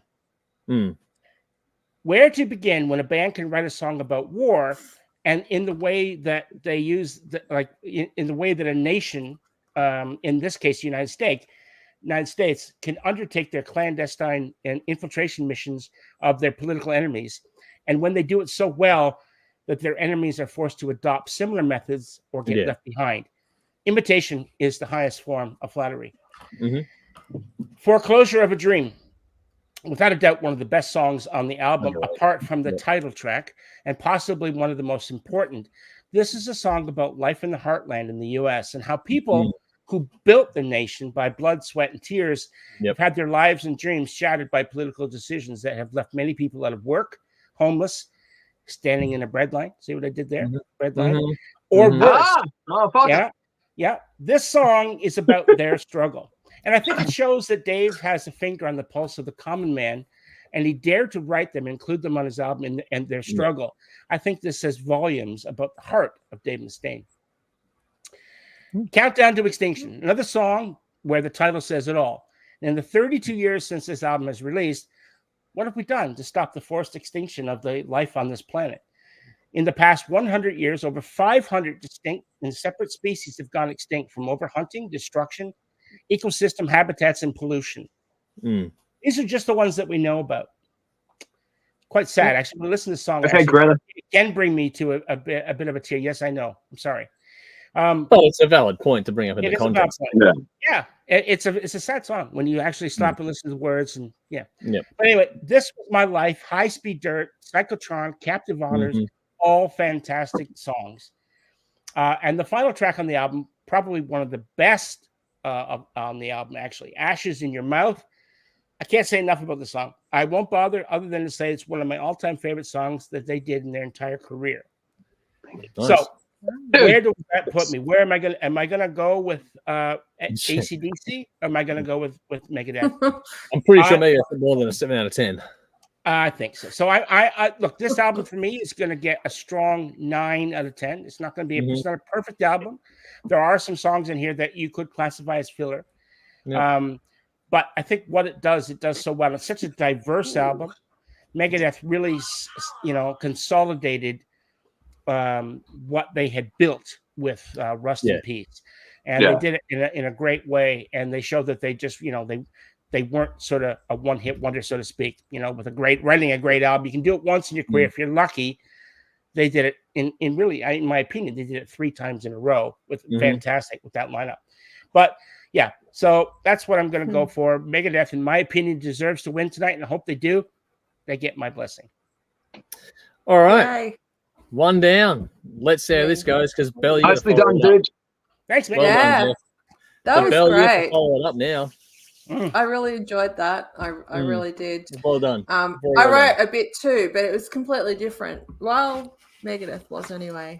All right. So like Jeff, I'll start with AC/DC. And this, like Jeff, I'd never actually heard this There you go. album. Wow. Okay, It was two. fucking huge. How can you two not have heard it in full? Well, Heard Jeff songs. explained his reason. I will Yeah. explain I'm mine. It was curious. fucking everywhere. Yeah. All right. This was in the top 10 most liked albums in this poll. Yep. Yep. So I'm probably going to piss off a lot of people when I go through this Oh, review. right. All right, well, let's go. All right. So look, there's a reason I hadn't heard this album in full until now, and maybe it's not a good reason, but it's my reason. And I'm just going to quickly backtrack to give context to why. So AC/DC were my foray into hard rock, and until then, I'd really only been listening to, pop music, top 40 stuff. I used to religiously listen to Barry Bissell doing Take 40 Australia every single Saturday night, just to see, who was in the top 10, and that was where I got my music. And so when I started high school and I met new people, new friends, and they introduced me to new music, and the first band was AC/DC, and so that's how I got into this. All the music I love now, really, I think AC/DC got me into it. So that's the context there. And so fast forward a couple of years, and by then I'd explored and grown, to love so many more bands. But AC/DC were always, on rotation on the few cassettes, and they were like copied cassettes that I'd got from these friends of albums, from both singers. So I was sort of across. It wasn't all their albums, and I don't think I've heard all their albums still, but it was enough. Yeah. And so again, fast forward a few years, when Thunderstruck came out, I instantly disliked it. Wow. And I have never warmed to it. Wow. To this day. Wow. So to me, when I hear that opening riff, it's like I have the same reaction that I do when I hear the opening few notes to the Final Countdown. It's like, for fuck's sake, no, no, please not again. Wow. So here we go. That's and like Jeff said, it was everywhere, and it still is. Hey, like you just hear it. Belle, do you like Metallica's cover of "Am I Evil"? Yeah, it's not that different. What? It's not. No, that's no. Once Kurt gets that, same notes. So then, why do I like "Am I Evil" and not Thunderstruck? I don't know. There's an entirely different groove and feel. Yeah, you can't. The drumming, like Angus changes the notes, but that whole once,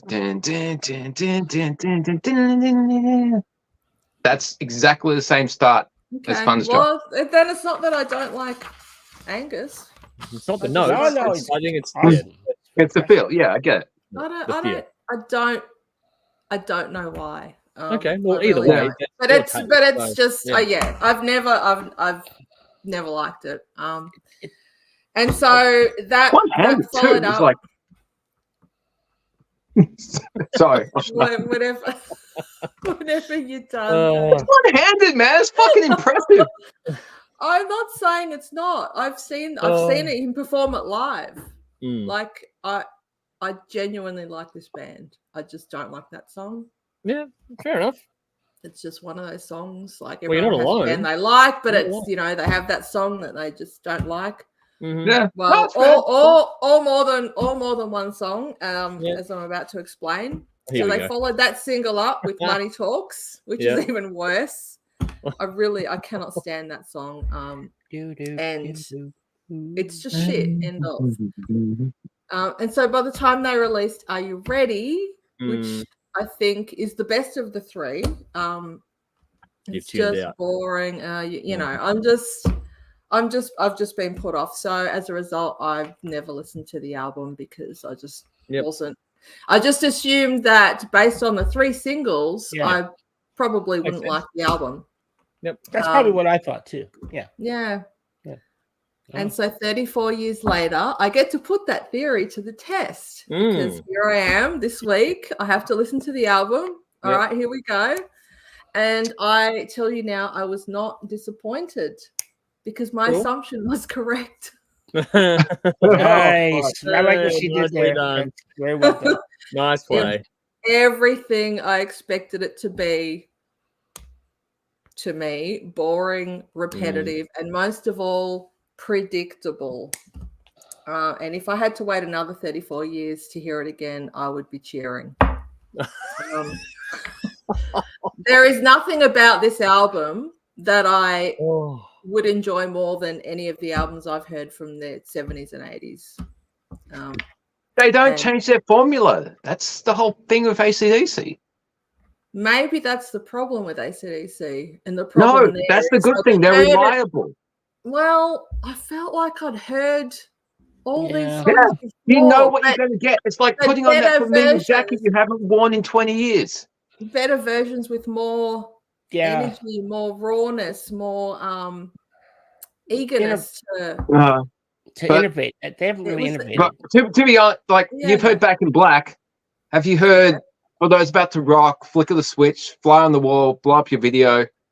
They were kind of a low point in the 80s. This was a massive fucking resurgence of AC/DC. Full power. Yeah. I disagree. I prefer songs off those out. I prefer everything up until that point. I just had a song that I've heard.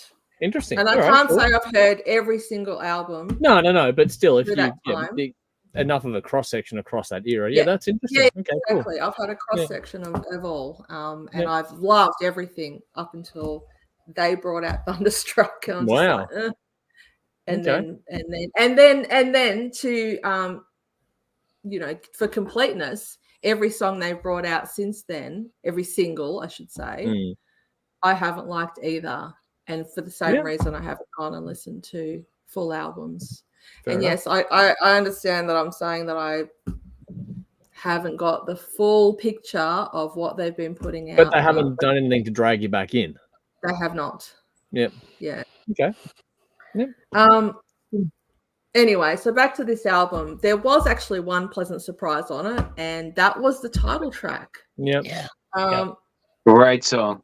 It's not enough to redeem the album for me, but I actually really quite enjoyed the song. It has an edginess and a darkness that I hadn't heard in the AC/DC songs that I'd heard to that point. I don't know if they have done anything else like that. Not that I've heard anyway. No. Not quite. Not that dark.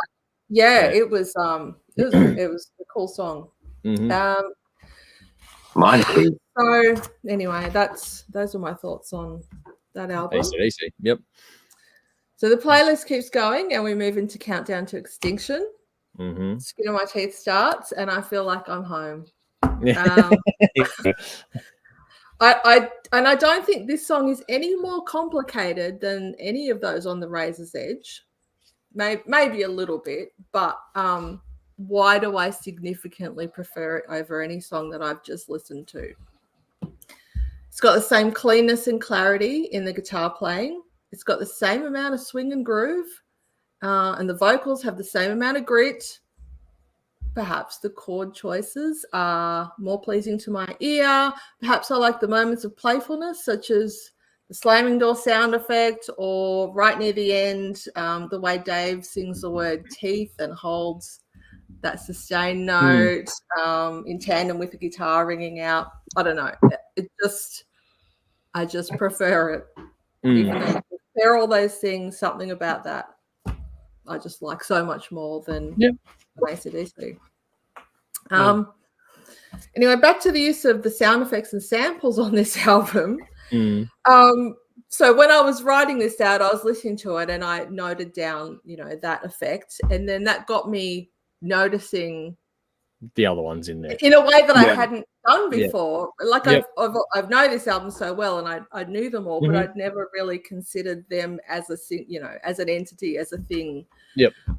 And so by the time High Speed Dirt came on and you hear the sound effects and that, I'm like, wow, I really need to know how often they do it. So I went right back to the start of the album and I started listing them out.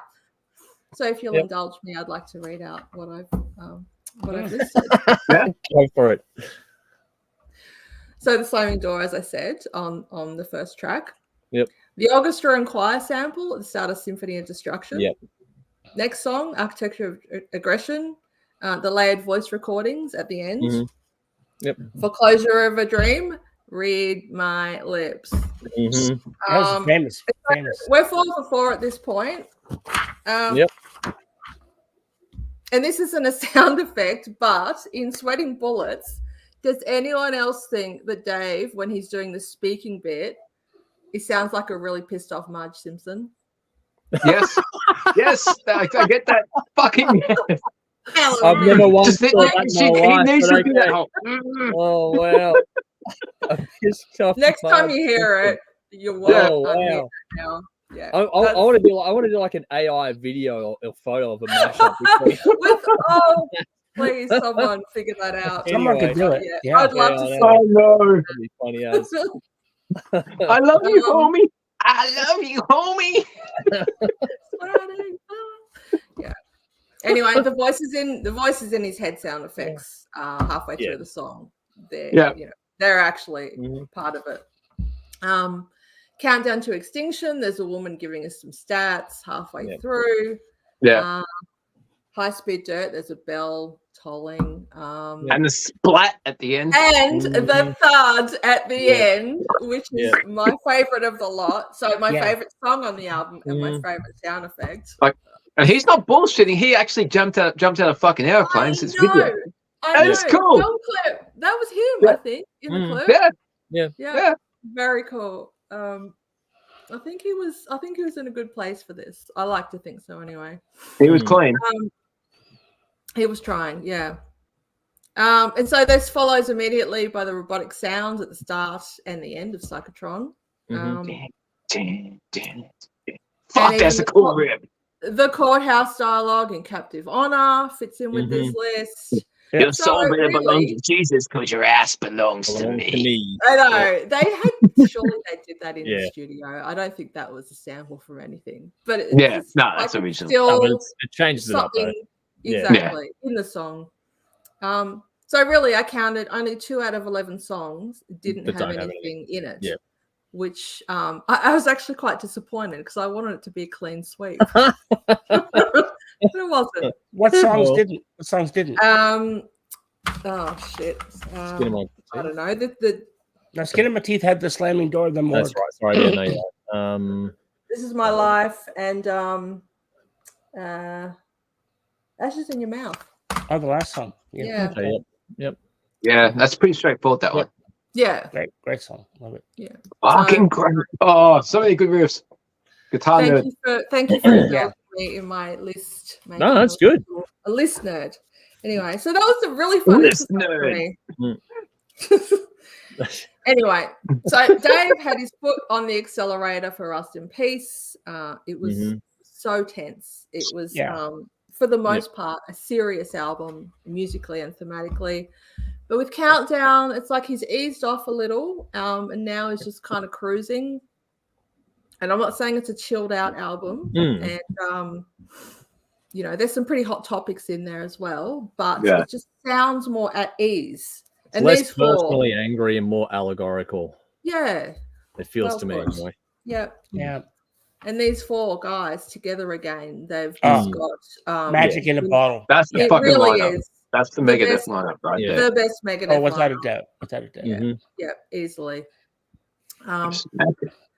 And I think many might argue that Mustaine wrote his best work through the 90s, like plus Countdown, Euthanasia. agree. Euthanasia. Euthanasia is fantastic. Yeah, Yeah. so 90 to Good 94, 95. That's the Yeah. best year. Yeah, I'd agree. Absolutely. Some This good later stuff, but lineup. yeah, that's his best Like one. the there thing is. about Euthanasia is there isn't a Metallica equivalent. Megadeth actually took the fucking foreground. Oh, so it would have been Like if we're the first going 5 albums from both bands, there's an equivalent. Countdown mirrors the Black Album. The 4 albums previous have an equal. Euthanasia is Megadeth taking the fucking foreground and like being their own entity. It's like, fuck you, I win. Yeah. And he did. And he won. Yeah, it did. Yep. I would argue they've won prior to that too. I don't think this is the first time with Euthanasia that they would win over a Metallica. It's arguable. I think Oh, Metallica was absolutely. debated this Black Album when Wow. But this is Euthanasia came out. undoubtable. Okay. Yeah. Here's a Megadeth Metallica question. Which song on Ride the Lightning mirrors a song on Rust in Peace? What? Right, You mean like chord As far as musicianship, chord progression, which song on Ride the Lightning mirrors a song on Rust in Peace? If you're a guitar player, you'll know this. Well, I am a guitar player and I don't. So what does that mean? Is it No, Cthulhu? Call it Cthulhu? Yes, that's one. Which song on Rust in Peace mirrors that song? Very, very closely in terms of chord progressions. Like, you can't deny that Mustaine wrote Call of Cthulhu from what he did with Rust in Peace on this very famous, never done a live show without playing the song. Off of Rust. Let me look at Rust in Peace. Tornado of Souls? No. No, what is it? No. Oh. I'd love to know if the comments get it. Well, we're not. Do you know how many comments we get to that point? Yeah. So anyway, Hanger 18. Hanger 18. Hanger 18. Because the hell, they got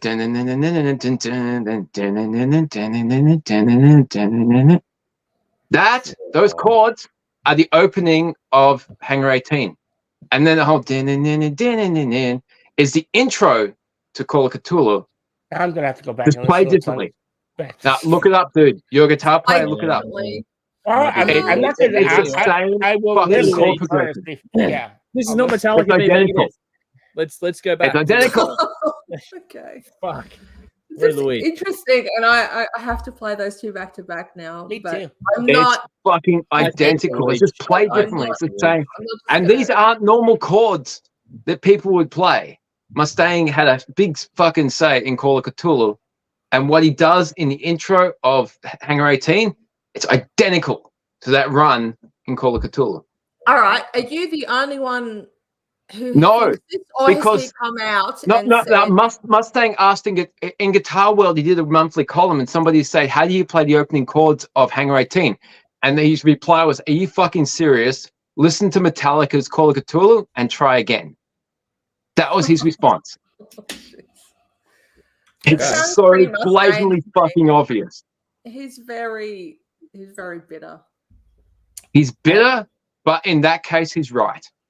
I'm Metallica all the way. I'm like, dude, you gotta calm down. But in that case, I'll side with Mustaine. He's fucking right. That's not a happy accident, that chord progression in that song. Nobody who's not trained will come up with that chord progression. It's very clever. Very, very fucking clever. Oh, well, he was credited for writing on Call of Cthulhu, so what difference does it make at the end of the day? Exactly. Yeah, Because, well, and he used it again on Hanger 18. Oh, It's a great fucking comparison. Okay, that's a cool, good trivia. Yeah. All right, sorry, Belle, you're still talking. I took over, I'm sorry. We're Well, going to be here for a long am I, time. Dave? Or are you? All right. No, I'm sorry. Shut up, Dave, stop talking. We need Drink a water. rule. When Dave interrupts, we start the interview over. We start the review over again. We start the review. All right. Back to stuff. Back to ACDC. That's So, not going to happen. Skin in my teeth. I feel like I'm home. No. All Yeah. right. Back to countdown. All right. Look, I don't think I've enjoyed listening to this album more. So I know this album really well, but for some reason this week, it's like my appreciation level has risen up heaps for it. I don't know why. It happens sometimes though. And maybe it's because I'm tuning into certain aspects that I haven't really before. There she is. I just really got into it. Well, it's the same thing that I do with Odyssey. Every time I listen to Odyssey, I get more in love with it. So it's one of those. Sometimes you find something that does that to you. Something you know from way back, and then you come back to in a really analytical way. It's sometimes it'll destroy an album, I've found, but in this case, it has not. So look, with this one, I've always liked it, but I never felt that it was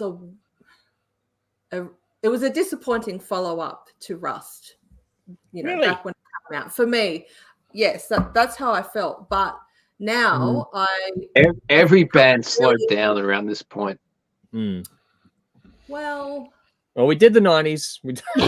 Yeah. Did you 90, 91, 92? Well, maybe Judas Priest sped up, but fucking every other band. 2004 Bell remaster of this album. Did you catch that one? Because that's not what we had in the list. In that version of the album, you get bonus songs that were not included in the original album. Bonus, what, unreleased songs? Yes, unreleased songs. B-sides and all that type of shit. Yeah, Crown of Worms is included in the 2004 remastered version of Countdown. Yep.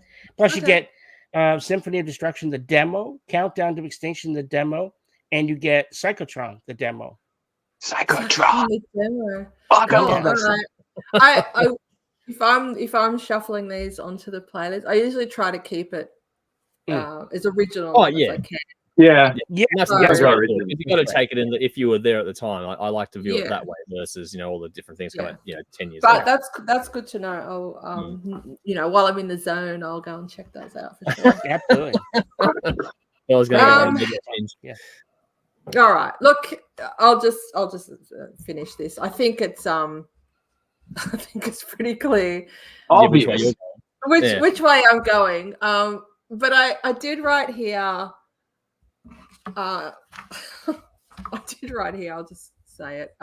If I were to compare these two bands to drinking establishments, I would rather go to a metal bar in the city than a suburban tavern attached to the local shops.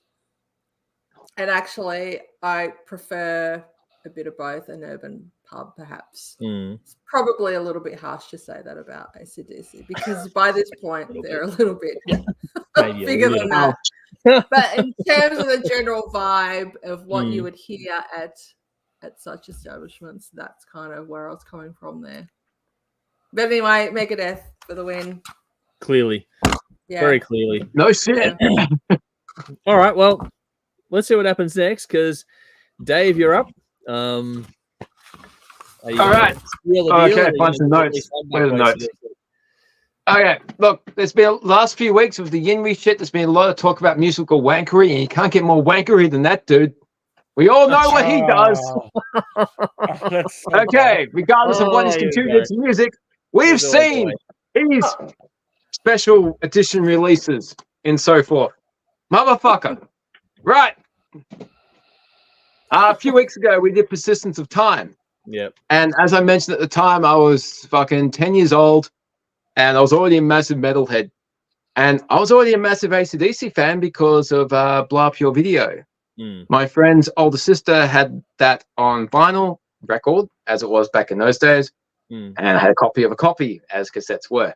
So when this came out, this was, along with Persistence of Time, the first new music that I was hotly anticipated for, and I fucking loved that whole Thunderstruck thing. That was so cool. This was the band that inspired me to pick up a tennis racket. Not a guitar, a tennis racket. That's all 10-year-old kids did back in the fucking 80s. Yeah. Now, if you never played a tennis racket, you have no idea how much fun it is jumping off your bed. No idea about how many fucking bones you could potentially break, but it is so much fun.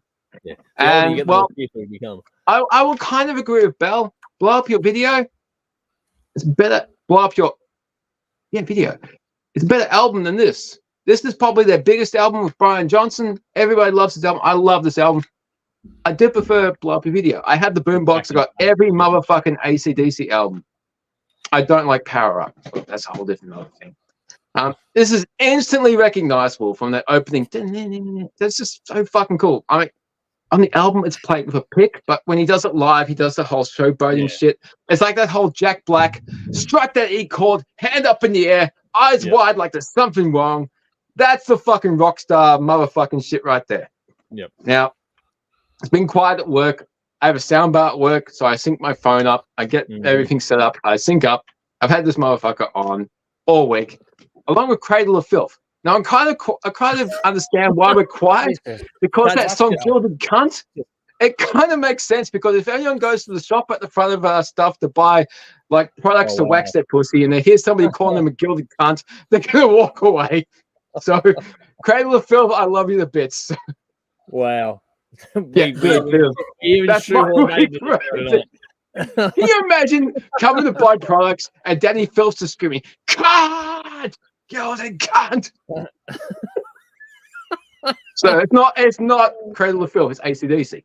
And from AC/DC, you get rocking, drinking, partying, double entendres, straight up rock and roll, blues-based solos, everything you're going to get from AC/DC. This is what you're going to get. It's like putting on a jacket or a jumper or a pair of pants or a pair of socks from 20 years ago. It just fits comfortably, and it's just fucking beautiful. So these songs are fun to play at the age of 10. Once again, inspired me to pick up a tennis racket. They don't have to rely on bizarre effects or excessive production or heavily detuned guitars to write a good song. I miss this fucking era. This album is one of my first 10. It goes into my first 10 playlist whenever I just need a reboot to go back to that first time of rediscovering music. Those first 10 albums, I miss these times. It was fun, upbeat energy. Nobody took anything seriously, and technology didn't fuck music like it has now. It's not their best album by far, but my God, it is a fun listen from start to finish. They were the kings of the fucking world, Bogan Rock, and they were from Australia, and they conquered the fucking world. Love it. Right. Megadeth discovered this band a couple of years later. Obviously, like Anthrax was my first gateway into the big four. Megadeth, well, Metallica came after that. Megadeth for a few years later. This is one of those albums where I always skip the opening track. Wow. I prefer Entertainment. Like skin in your teeth. I just don't like it. Okay. The rest of the album's fucking fantastic, but it's just that whole trying to write a fucking song that fits on radio, and it's not good.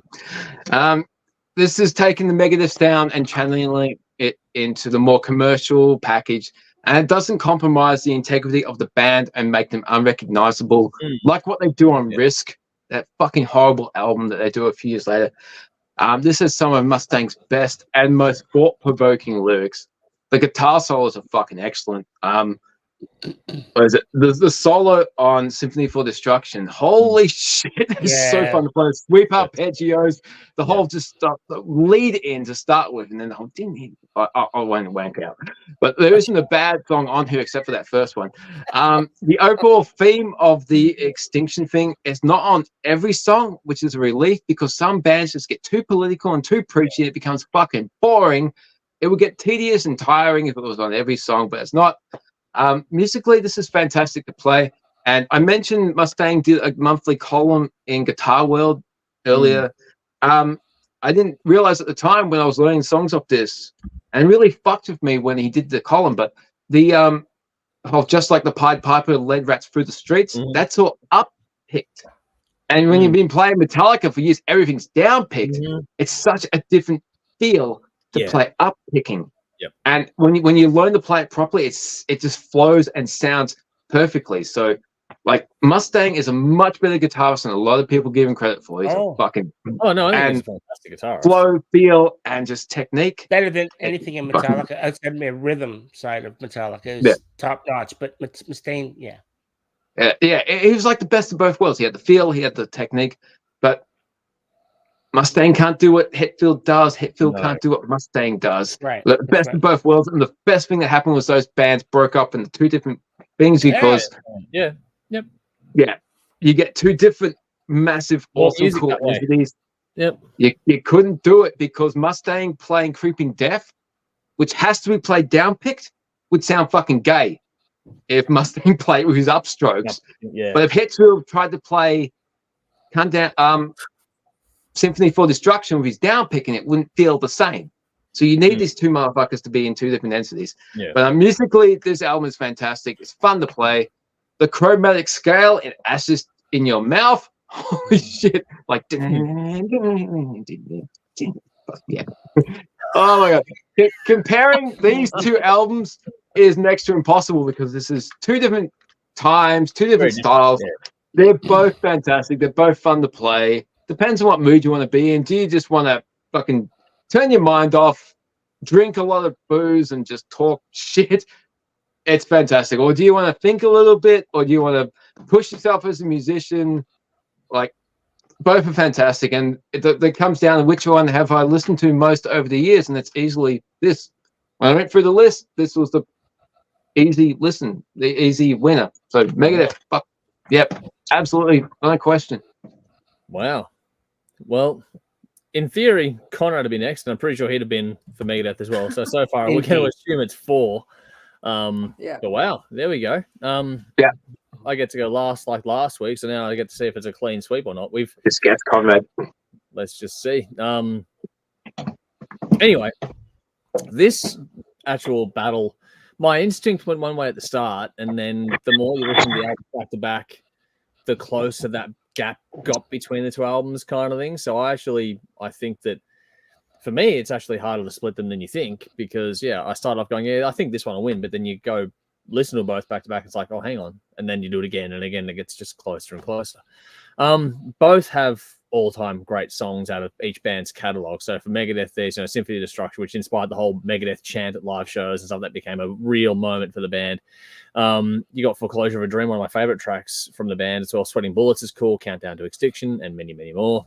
For Razor's Edge from AC/DC, you've got Thunderstruck. I know people may or may not think it's overplayed or don't like it, but what a moment that was when it came out. The song, the video, that hit, and the world just fucking changed for that period of time. Love it or hate it, they landed there. The reinvention of AC/DC, really. Yeah, it was. After the 80s, that was like, wow, they're fucking back, because there was a flat spot there for them for sure. Yeah. But you've also got Money Talks, Are You Ready? I enjoy that one as well, but also The Razor's Edge. Now, I think that's been given a lot of love. I'm going to give a bit more, because that's one of the all-time great songs on that band's catalog, period, for me. The Razor's Edge is just, what the fuck were they on when they wrote that one? Because they haven't done it. They haven't done anything like that before or since, and it's just one of those songs that just catches your eye, and like the reverse vocal production and that kind of thing. Those things, those little elements there were just so well presented. It's just that was just one of those moments in time you sit there and go, fuck, that band did that song. It's like, wow, that's cool. They both have a hell of a lot going for them album-wise. They both have fuck all weaknesses as far as I'm concerned as well. They both sound pretty good today. I think one is more rounded and polished, whereas the other one, the sound, while not the same quote-unquote level of high production, serves the band, and their bands sound better. Then you wouldn't want to change production either way. Do you know what I mean? Like, they both sound right for each other. My notes here was, because I do the random draw and I knew that I was going to go last. I'm like, I'm curious how one-sided this is going to be. And like, it obviously is very one-sided tonight. For us, if Megadeth gets up, which they have, it decides things for us. So we know which year wins out of us now, but for the audience, it may or may not be the same thing. All in all, they're two very, very different bands. One of these albums, I think, is given the esteem it deserves. The other, I think, is possibly slightly overlooked. I think they're both, in some respects, at their peak here. Megadeth, definitely, probably one of their peak moments. AC/DC, I think personally, the AC/DC album, I know that it's been given its knocks here tonight, but I actually think it's up there for me. It's in the top 5 they've done for sure out of their whole discography. I think it's a great album. This isn't like last week was a real gut-wrenching challenge. This wasn't as gut-wrenching. It was just a bit more analytical. I'm going to go buck the trend. I'm going to go AC/DC on this one. I'm going to go with Razor's Edge. Me, like last week, I'll be the only one standing here going. Fuck I'm glad it got some love. It's painful, but yeah, it's a good fucking album. Again, 2 weeks in a row, I'll go last and be the fucking last one standing. But look, like I said, Matt, it's in my top, my 10th. I know. I'm fucking playing. It's a great album. I think that what is one factor in this one, for as much hate as it got, Thunderstruck was just such a huge moment in time. Like that, you can't replicate that. Megadeth haven't had a moment like that. Do you want to listen to that or MC Hammer's You Can't Touch This? Because that's what all the other fucking pussies in grade 5 are listening to. MC Hammer all the way. Fuck that homo shit. Anyway, look, on my gut instinct was to go with AC/DC. When I looked at the pairing, I'm like, okay, I'm probably going to go that way. But like I said, when I listened to them, that gap was very narrow, very quick, and it was like there's not much in it. But I just think that Countdown is one hell of an album. It really, really is. But I just think that for AC/DC, for Razor's Edge, it's not just a great album. I think it's up there in their catalog. I think that it sounds so good. Like just listening to it sonically is just an amazing thing. It's almost a reference album for me. It sounds fantastic. And for that style of music to sound that good at that time that it came out, I just think that it was one of those ones where, you know, everyone was all over things like Metallica and all that sort of stuff, and Megadeth had their moments as well. Like the big four were starting to come through. For AC/DC to make a return like they did when the music winds were shifting, it was a big moment in time, and I just think that it sort of, for me, that album has held up better overall over the decades since as a complete listen, for me personally, even though it's not as technical as Countdown. I just think it's one of those ones where I think it stays with you a bit easier, and it's a lot more digestible, if that makes sense. Question. Yeah. If Appetite for Destruction hadn't been as successful as it was, do you think the Razor's Edge would have been? Yeah, I do. I think Thunderstruck would have killed anything. Yeah, I think Thunderstruck was just a moment. Because I think with Blow Up Your Video, Angus has the big hair. They're trying to do the 80s. They got the heavy reverb shit. The MTV generation, the shooting of that video on the stick for the hi-hat, and then the down the fretboard, the way it was shot, the way it came through, I think that for the MTV generation, if not sonically, visually, it would have cut through like that.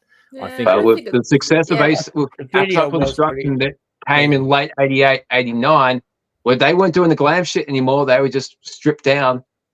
If that hadn't broken things down, and then Skid Row with the debut, and then along comes AC/DC with Razor's Edge in 1990. Appetite 87 gets big late 88, 89.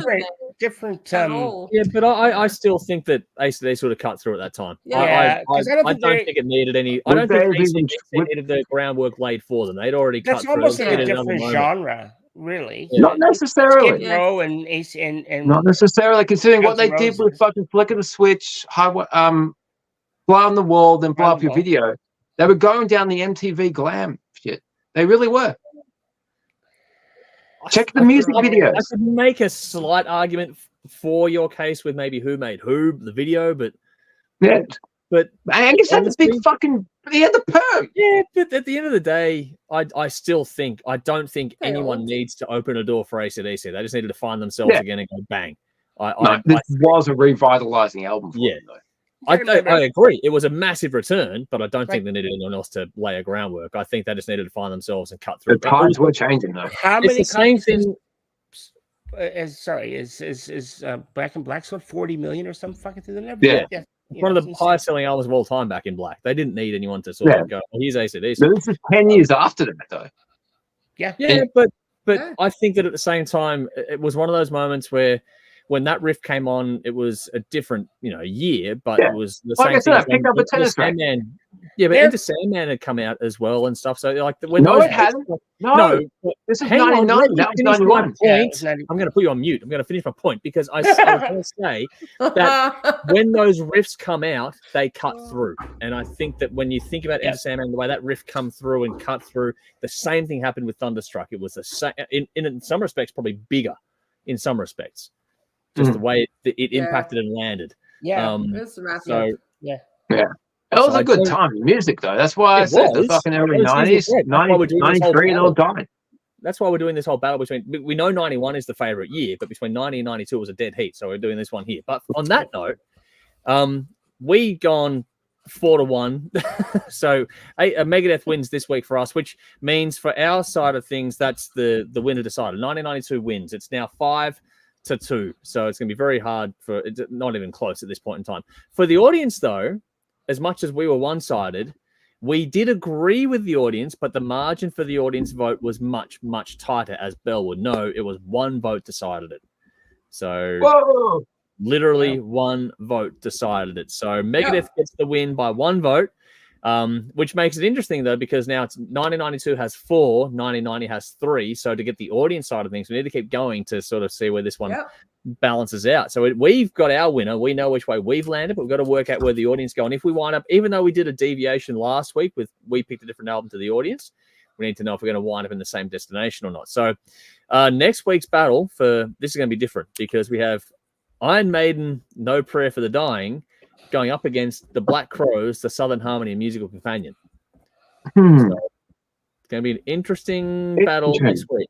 One album I have not heard. Yeah, it's 8v8. We're going to see how it plays out. I know that's going to get all the comments again, like, why the fuck are you putting these albums together? But this is because we've told the audience about the top 10. It's interesting because one album I haven't heard, one album is not the strongest from that band. Yep. So it's both albums I have not heard. Okay. Well, this will be good for Bell too. Yeah. Now we're going to have a shitload of comments here, so let me go through these ones and see what happens. Sparksy says, welcome to my life, Michael. Let's come back a fair way now, so bear with us while I catch up on about an hour's worth of comments. Adrian said, Symphony of Destruction, great solo, and Skin of My Teeth, my favorite tracks. Brett, though, said AC/DC, easy. Michael said, Megadeth for me, but by no means do I dislike Razor's Edge. Rowan said, didn't get a chance to listen to these, so there we go. Oh, Adrian said, I went to the Razor's Edge tour. Wow, that would have been fun. Oh, motherfucker, that would have been so cool. Yeah. God, I remember that live at Donington VHS. Yeah. Played that to death when it came out. Yep. Fuck. 1990. 91. Yeah. Ben said, Thunderstruck has a huge hook, but Symphony is exactly what I need. Rowan said, Thunderstruck is overplayed as it is. Sorry, is a great song, to be fair. Adrian says, went to the show because my best friend took me. I just remember we were high as a kite that night. I remember when they played Money Talks, Fake Money came down on the crowd. Yeah, they did have some. That tour was huge shows. Yeah. Oh, here we go. Sparks has gone at Brett. Aqua hands down. Here we go again with Aqua. But Michael said, fucking Aqua. No fucking Aqua. Yep, saw that tour as well as Rod Laver. Fuck, that's cool. Michael said, have to say concert was good, but not my favorite from them. Okay. Ben says Ball Breaker is a very cool LP. That's bad, that one. Such a good album. Adrian says better than Razor's Edge, I will say. Ben said AC/DC for drinking beer and Megadeth is for thinking squares. So yeah. There we go. Adrian said Megadeth, Marty Friedman guitar work is top notch. Followed with learning Symphony of Destruction and Skin of My Teeth solo is challenging. Yes. I agree, Dave. Razor's Edge was a huge album. So there we go. Dude, we can be friends, man. Just to change it up, it's gone. Almost forgot. Happy Anti-Day to you guys. Thank you for that. Same to you. Adrian's gone, wow, Bell. Malcolm Denier from Guru, but then got to be with Bon Scott, if you ask me. So that's the other side there. Fuck, that's the $1 million question. Bon Scott or Brian Johnson. The winner's Axl Rose. Everyone knows that. No, it's not, Dave. Gonna fucking bury that one. Michael said, think with the Razor's Edge, the production was different approach. Interested in Andrew's opinion, but it worked. Album was huge. I think it was a different approach entirely, but it was the polish applied fucking helps that album a lot for me. Sally says, I agree with Bill. I can't stand Thunderstruck and put me off listening to the album. So there we go. Adrian said, love both bands, but to me, it's hard to compare different styles. Angus is a guitar god, but so is Marty Friedman. They're both fucking fantastic. Good point. So far apart, but so brilliant. Yeah. But Guru says, I agree with Bill. It's almost an AC/DC light album. Wow. But Countdown is a masterpiece. And he was skydiving at the time. Yes, that's the more confirmation of that one. Michael says, Megadeth got all into skydiving big time, which inspired High Speed Dirt, which is more of that one there. Guru said, hello, me, meet the real me. That is an all-time classic line. It really is. Meet the real me. Says, Megadeth's best lineup is Dave, Nick, and Marty, in my opinion. There is a whole fucking conversation that alone. Dawn Patrol is getting reference from Guru as well. Craig says, for the time they wanted a little different sound hensing using Mesa Boogie amps. The songs were excellent, but too, an observer could quite easily be misinterpreted. Power Age sound would have suited. Yeah, but I liked what they did with the production. I don't know. It was right for the time, that's for sure. You couldn't do Power Age production was right in for 90 Power minutes. Age, but I just think that I think that when the Razor's Edge production was right for that time too. Yeah. Like it was. Different drummers Yeah. too. They had that. Like everyone says every Chris AC/DC Slade- album sounds the same, but you can hear the influences from the time that they were released. And I think that, like Jeff was saying, the drumming change there made a big difference too. The more direct attack. Just Slade. Yeah, that was different. Changed it up. Good drummer. Great drummer. I think underrated. Guru says, interesting, Dave. And then interlude into Four Horsemen, Sweet Home Alabama. So there we go. More of those ones there. Anyone got the Hidden Treasures album with the extra CD? It is. Motherfucker. Oh, yeah, Dave's off in fucking musical Yes. Adrian says the last couple of weeks have been fire. I love the guitar wankery style of music. So there we go. We'll see what happens next few weeks. More wank. Mustane's a beast on guitar. I had a Mustaine solo album project, MD45. I did not like it, to my surprise. I've never heard it. I've never heard it. I've never heard of it. Here we go. Adrian says I love to play with upstrokes and downstrokes. So there we go. We're getting out this time. Like when all the other guys were jerking off when I was 14, I was practicing those downstrokes for Creeping Death, and it's like, why are your forearms getting so fucking beefy? I'm just like, it's a guitar. You guys are fucking sad. Anyway, Craig says Thunderstruck was their resurrection, groundbreaking at the time, and still lives on. Normies love it, and that's the thing about it too. It's much more accessible. Guru says Billy Ray Cyrus beat Megadeth on the chart that year. Well, that is the world. Yeah. The whole achy, breaky heart shit. Yes. But Craig also said Fly was the first time I went MTV. Yeah. Fly on the Wall. Yeah, that was about that time. Yeah. Michael says a point to consider, Dave, in Australia. When AC/DC toured, you went along every time album came out, you bought it, no question. Other influences did not enter into it. It's AC/DC. Like, if you're an AC/DC fan, you bought every motherfucking album they had. Yeah. Oh, this is interesting. Beautiful. Guru says my wife dated the Aqua guy. Wow. Fucking hell. Why'd you marry her? Why did you marry her? How did we get to this point? She's a Barbie girl. Whoa. Was she a Barbie girl? That would have been a deal breaker. Just like, first date. Yeah, I used to date the Aqua guy. Like, yeah, fuck off. No, fuck off. Wow. You're a braver man than I am, man. Vinny says, I always wonder what Sammy Hagar would have sounded like as a guest vocalist for AC/DC. Slightly different pitched voice. I reckon Jimmy Barnes could do it. Barnesy maybe, but... Do you know what? It was divided, but I think Axl did a fucking fantastic job, and they pulled out songs they hadn't done in I don't decades. dismiss Axl's ability to do that job. I don't think he's the right person to front them full time, but he did a good job on those shows, so that's just what it was. And they played songs they hadn't played in years. Old Bon Scott songs, and he sounded fantastic. Okay. Well, speaking of Dave getting excited, Vinny says Dave's strings were glued together, however, when he was 14. So there we go. What? The upstroke, downstroke, and gluing strings together. But Guru answered the question, gone, Denmark is a small country and she is hot. And they're fucking good reasons. So there you go, mate. Enjoy that. And I hope that you are happy as a pig in the proverbial with that. That is very nice. Nice. This is interesting. Rowan says, I'd like to hear Sebastian Bach and AC/DC. There's an interesting conversation point in this. No. Michael says, an Axl band for Dave for 3 months would be considered. Couldn't do it. But I'll say it straight out. Sebastian Bach's a better singer than Axl Rose. Yeah, but this is I couldn't see him doing AC/DC. Shut up. I'm trying to say something nice here because Guru says 21 years married and still going, which is actually really, really. I'm trying to say something nice too. What? How much you love Axl? Like, I said Sebastian Bach's a better singer than Axl. No, I'm playing. No, we can get into that debate as well, but we're not going to tonight. We should. But okay, here's a question. I'm actually going to do a video for this. Which album's better, Appetite for Destruction or the Skid Row debut? Okay, cool. Send it to me. I'll put it up. I would have agreed with you, Bell, until we did that battle last year. Now I'm really questioning. Yeah. Since I've really had to dig deep, since I've had to dig deep into the Skid Row debut, I'm really starting to fucking wonder. No, you've already declared that you prefer Appetite is the greatest debut album of all time. Yes, no, I agree. I'm still debating back and forth. I really am. Oh, Okay. so it was on the night.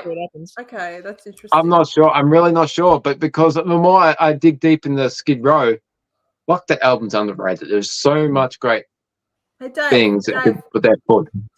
Dave, why are we talking about this? I don't know. We got onto it. But you know, since we mentioned Appetite being the best debut of all time, which album was the best-selling debut for the opening weekend? What opening weekend? What? Yeah, what weekend? In 1987. When an album was released, which album sold the most in its opening weekend? Of those two? No, not those two. Because in the world of heavy metal hard rock. Oh, in the world of heavy metal hard rock, which album was the biggest selling debut album of all time in its first 4 days when it was released? Debut album? Right? Yes, debut album. Oh, God, I don't know. Fuck. What are we doing? Velvet Revolver. Velvet Revolver, was it? Okay, there you go. Yeah. That's pretty cool, actually. That's was that a short weekend that weekend? Because it was fucking great and nobody else was making music like that at the time. To be fair, when Velvet Revolver dropped Slither, that was a fucking moment too. That was a moment. But the album was fucking fantastic at the time. We're gonna get out of here tonight. That's enough. I'm putting the pin in all this shit tonight now. Comments and we're getting out of here. Adrian says, absolutely good job. Too much sounded cool with him, which is nice. Yes. Guru said, go find yourself a Barbie girl. Nicole said, Skid Row. Michael said, Barbie girl. Dave said, Axel, since the THR started. Pissed myself laughing. Christina says, no from Michael. Vinny says, was it Easter weekend, Dave? Anyway, that'll do us. We're going to go into the bin, then we're going to get the fuck out of here because we've got to get some sleep.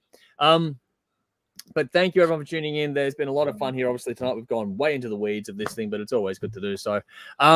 For those that want to check out these things, if you missed it as you go through, the links for the songs and the music, just for reference tracks, are all in the description box. Make sure you check out the music for yourself. Make up your own, as always.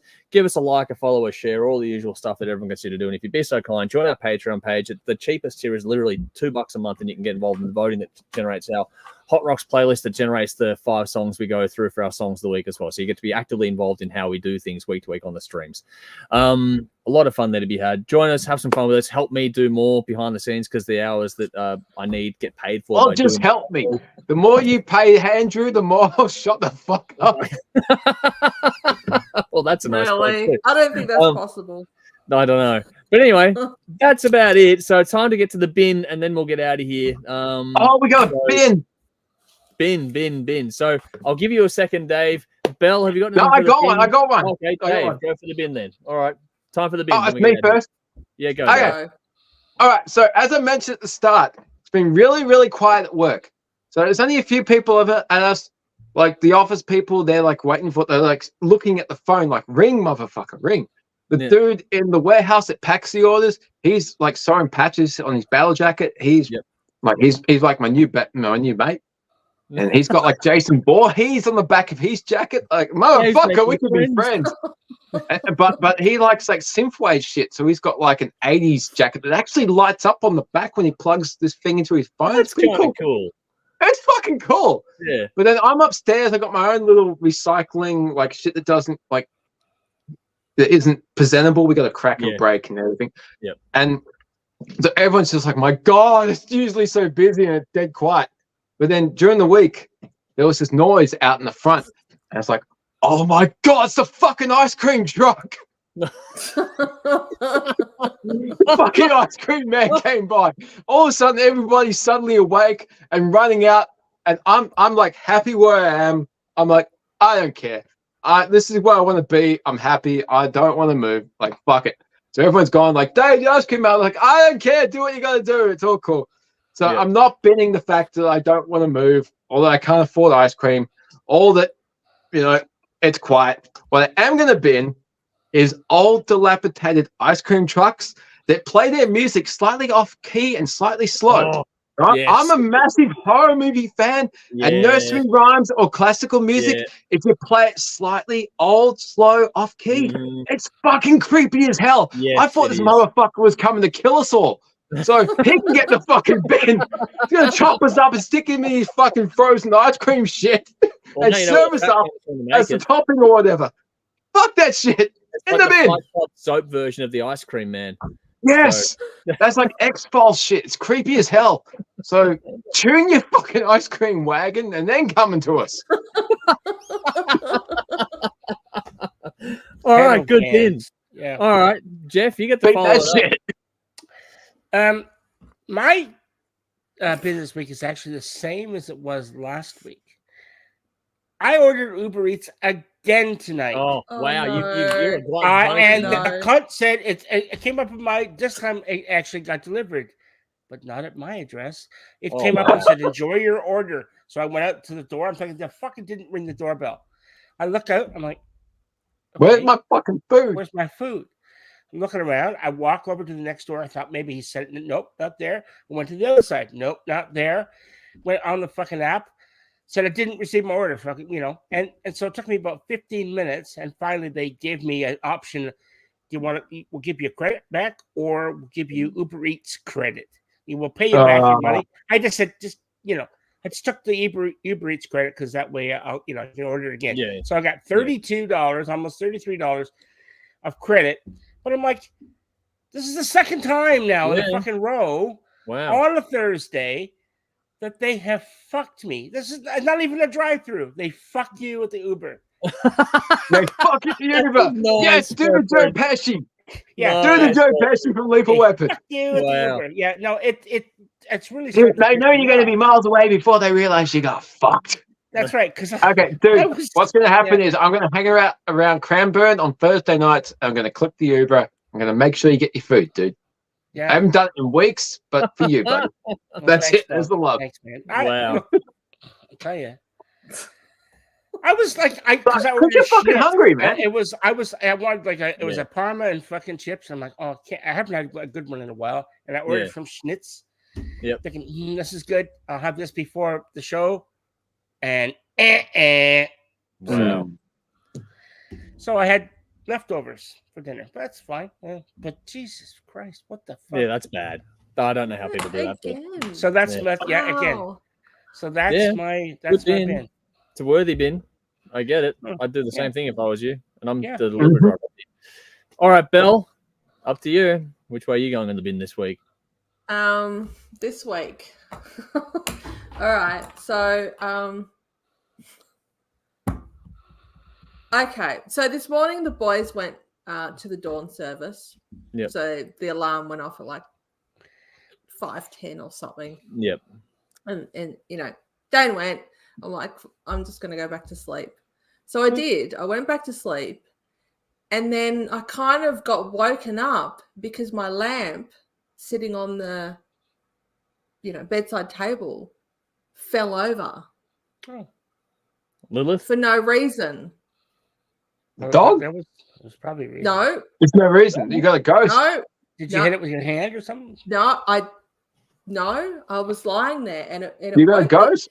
There is no reason this lamp should have fallen. And I didn't know what it was until so I sort of heard this thing and I felt the bed move. And then I'm like, and I was so tired. And I just thought, I don't know what that was. And I went back to sleep.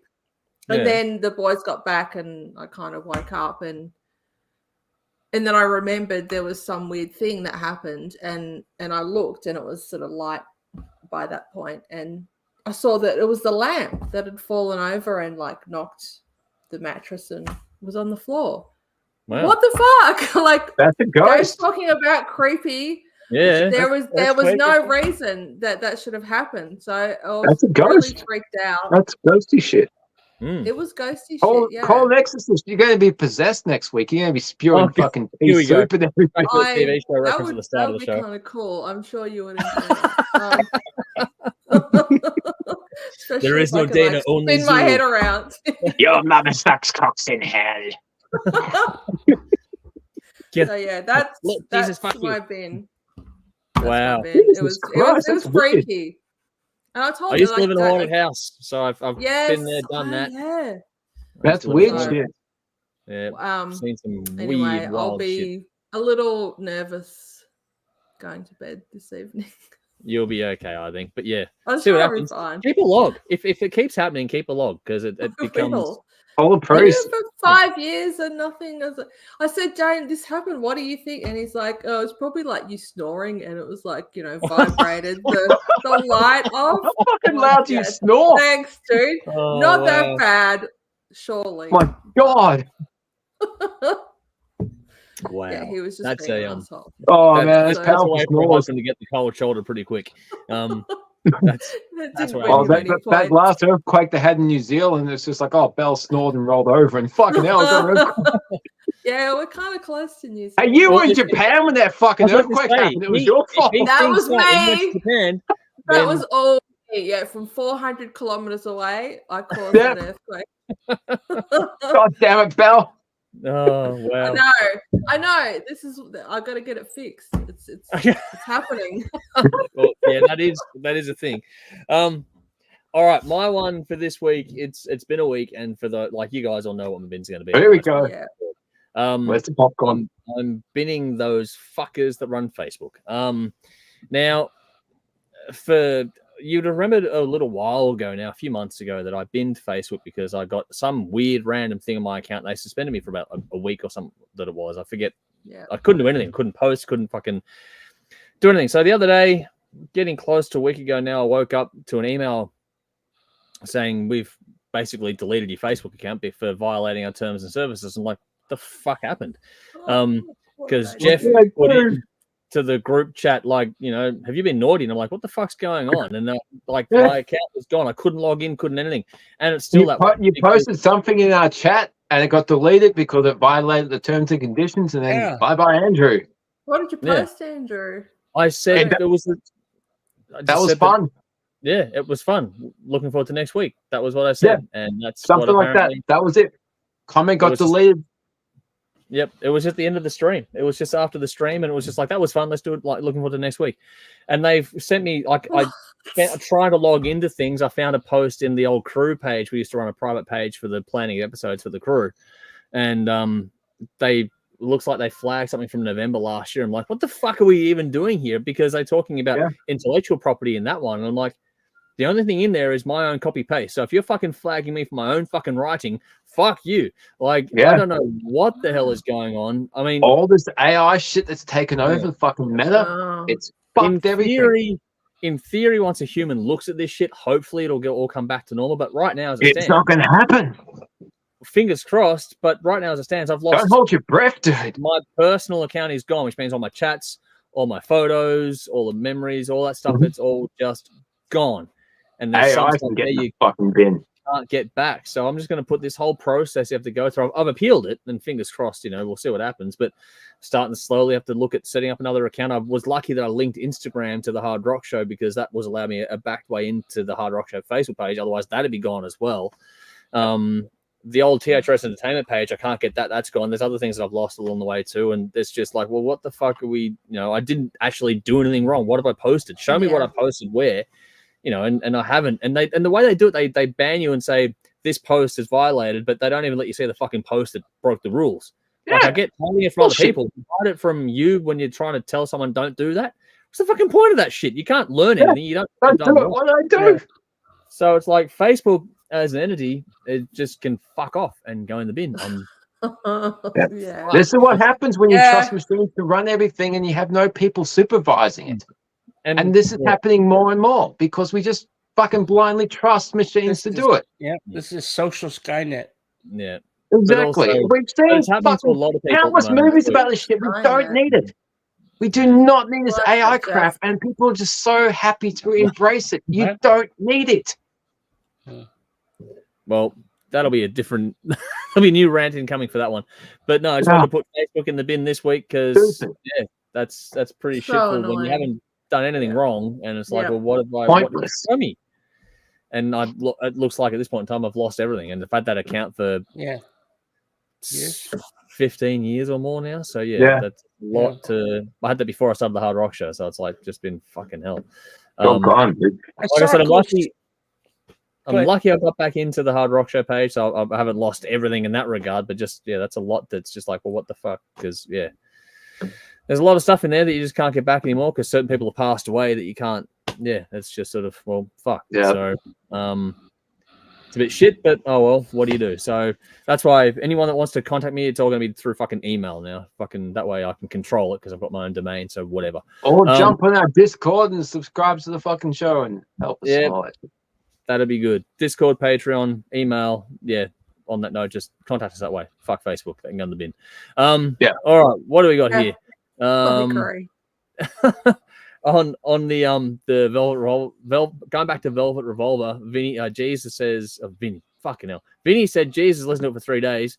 So there we go. Adrian said in the bin for me is paying federal taxes. They suck. Adrian also said, I'm your ice cream man. Stop me while I'm passing by. Van Halen reference. So there we go. Michael said, Bell, it was Chucky. Has to be knocking over your lamp. Adrian's gone, you better call a priest. So there you go. Yeah. Vinny says, quid pro quo, Bell. Tell me about the lambs. I don't know what's going on. It puts the lotion on its skin or else it gets the hose again. Yeah. Vinny says, I've lived in a haunted house. Also, we could swap mini stories, Tetris Halloween edition. That could be fun one day. Nice. Craig says, is that a sign you should have gone to the service? Maybe. Dawn service for Bell. Vinny says, I understand your frustration, Andrew. I've got a Facebook rap sheet as long as my arm basically have an electronic bracelet around my virtual ankle. But my bin is my old man walking into the bathroom the afternoon while I just had gotten out of the shower, was mid-flossing between my thigh and my nuts. Lucky he didn't trip over. Okay. A lot to unpack there. That's a whole different cut sandwich. Cut lunch. Anyway, on that note, I think it's a good time to get out of here. Thank you all for tuning in. Like I was saying, check out our Patreon page. Any help you can give us there is genuinely greatly appreciated. But if nothing else, just like, follow, subscribe, share the love. Let people know about this show and help us get more out there. We're good to see some more people jumping in tonight. It's been a whole lot of fun. A longer one today, but hopefully you've enjoyed it. But we'll see you all again very, very soon. On behalf of us all here, we've got Dave beside me, Jeff and Bell below me on the screen there. So thank you guys for jumping in. Hang around for a minute afterwards so I can say goodbye properly off the stream. But for you guys at home, thank you for watching. We'll see you very, very soon. Make sure you check us out on telly as well. 10:30 p.m. Thursday nights on Channel 44 in Adelaide and 10:30 p.m. Saturday nights on Channel 31 in Melbourne. But yeah, another live stream next week. More madness and fun to ensue, I am sure. But we'll see you again, same time and place as always. Until then, you know what to do, folks. As always, drink up. Drink. Rock on. Rock on. Fight stuff. Just get fucked up. It's all good. Yeah, well, we do that. Well, anyway, we'll see you soon, guys. Bye.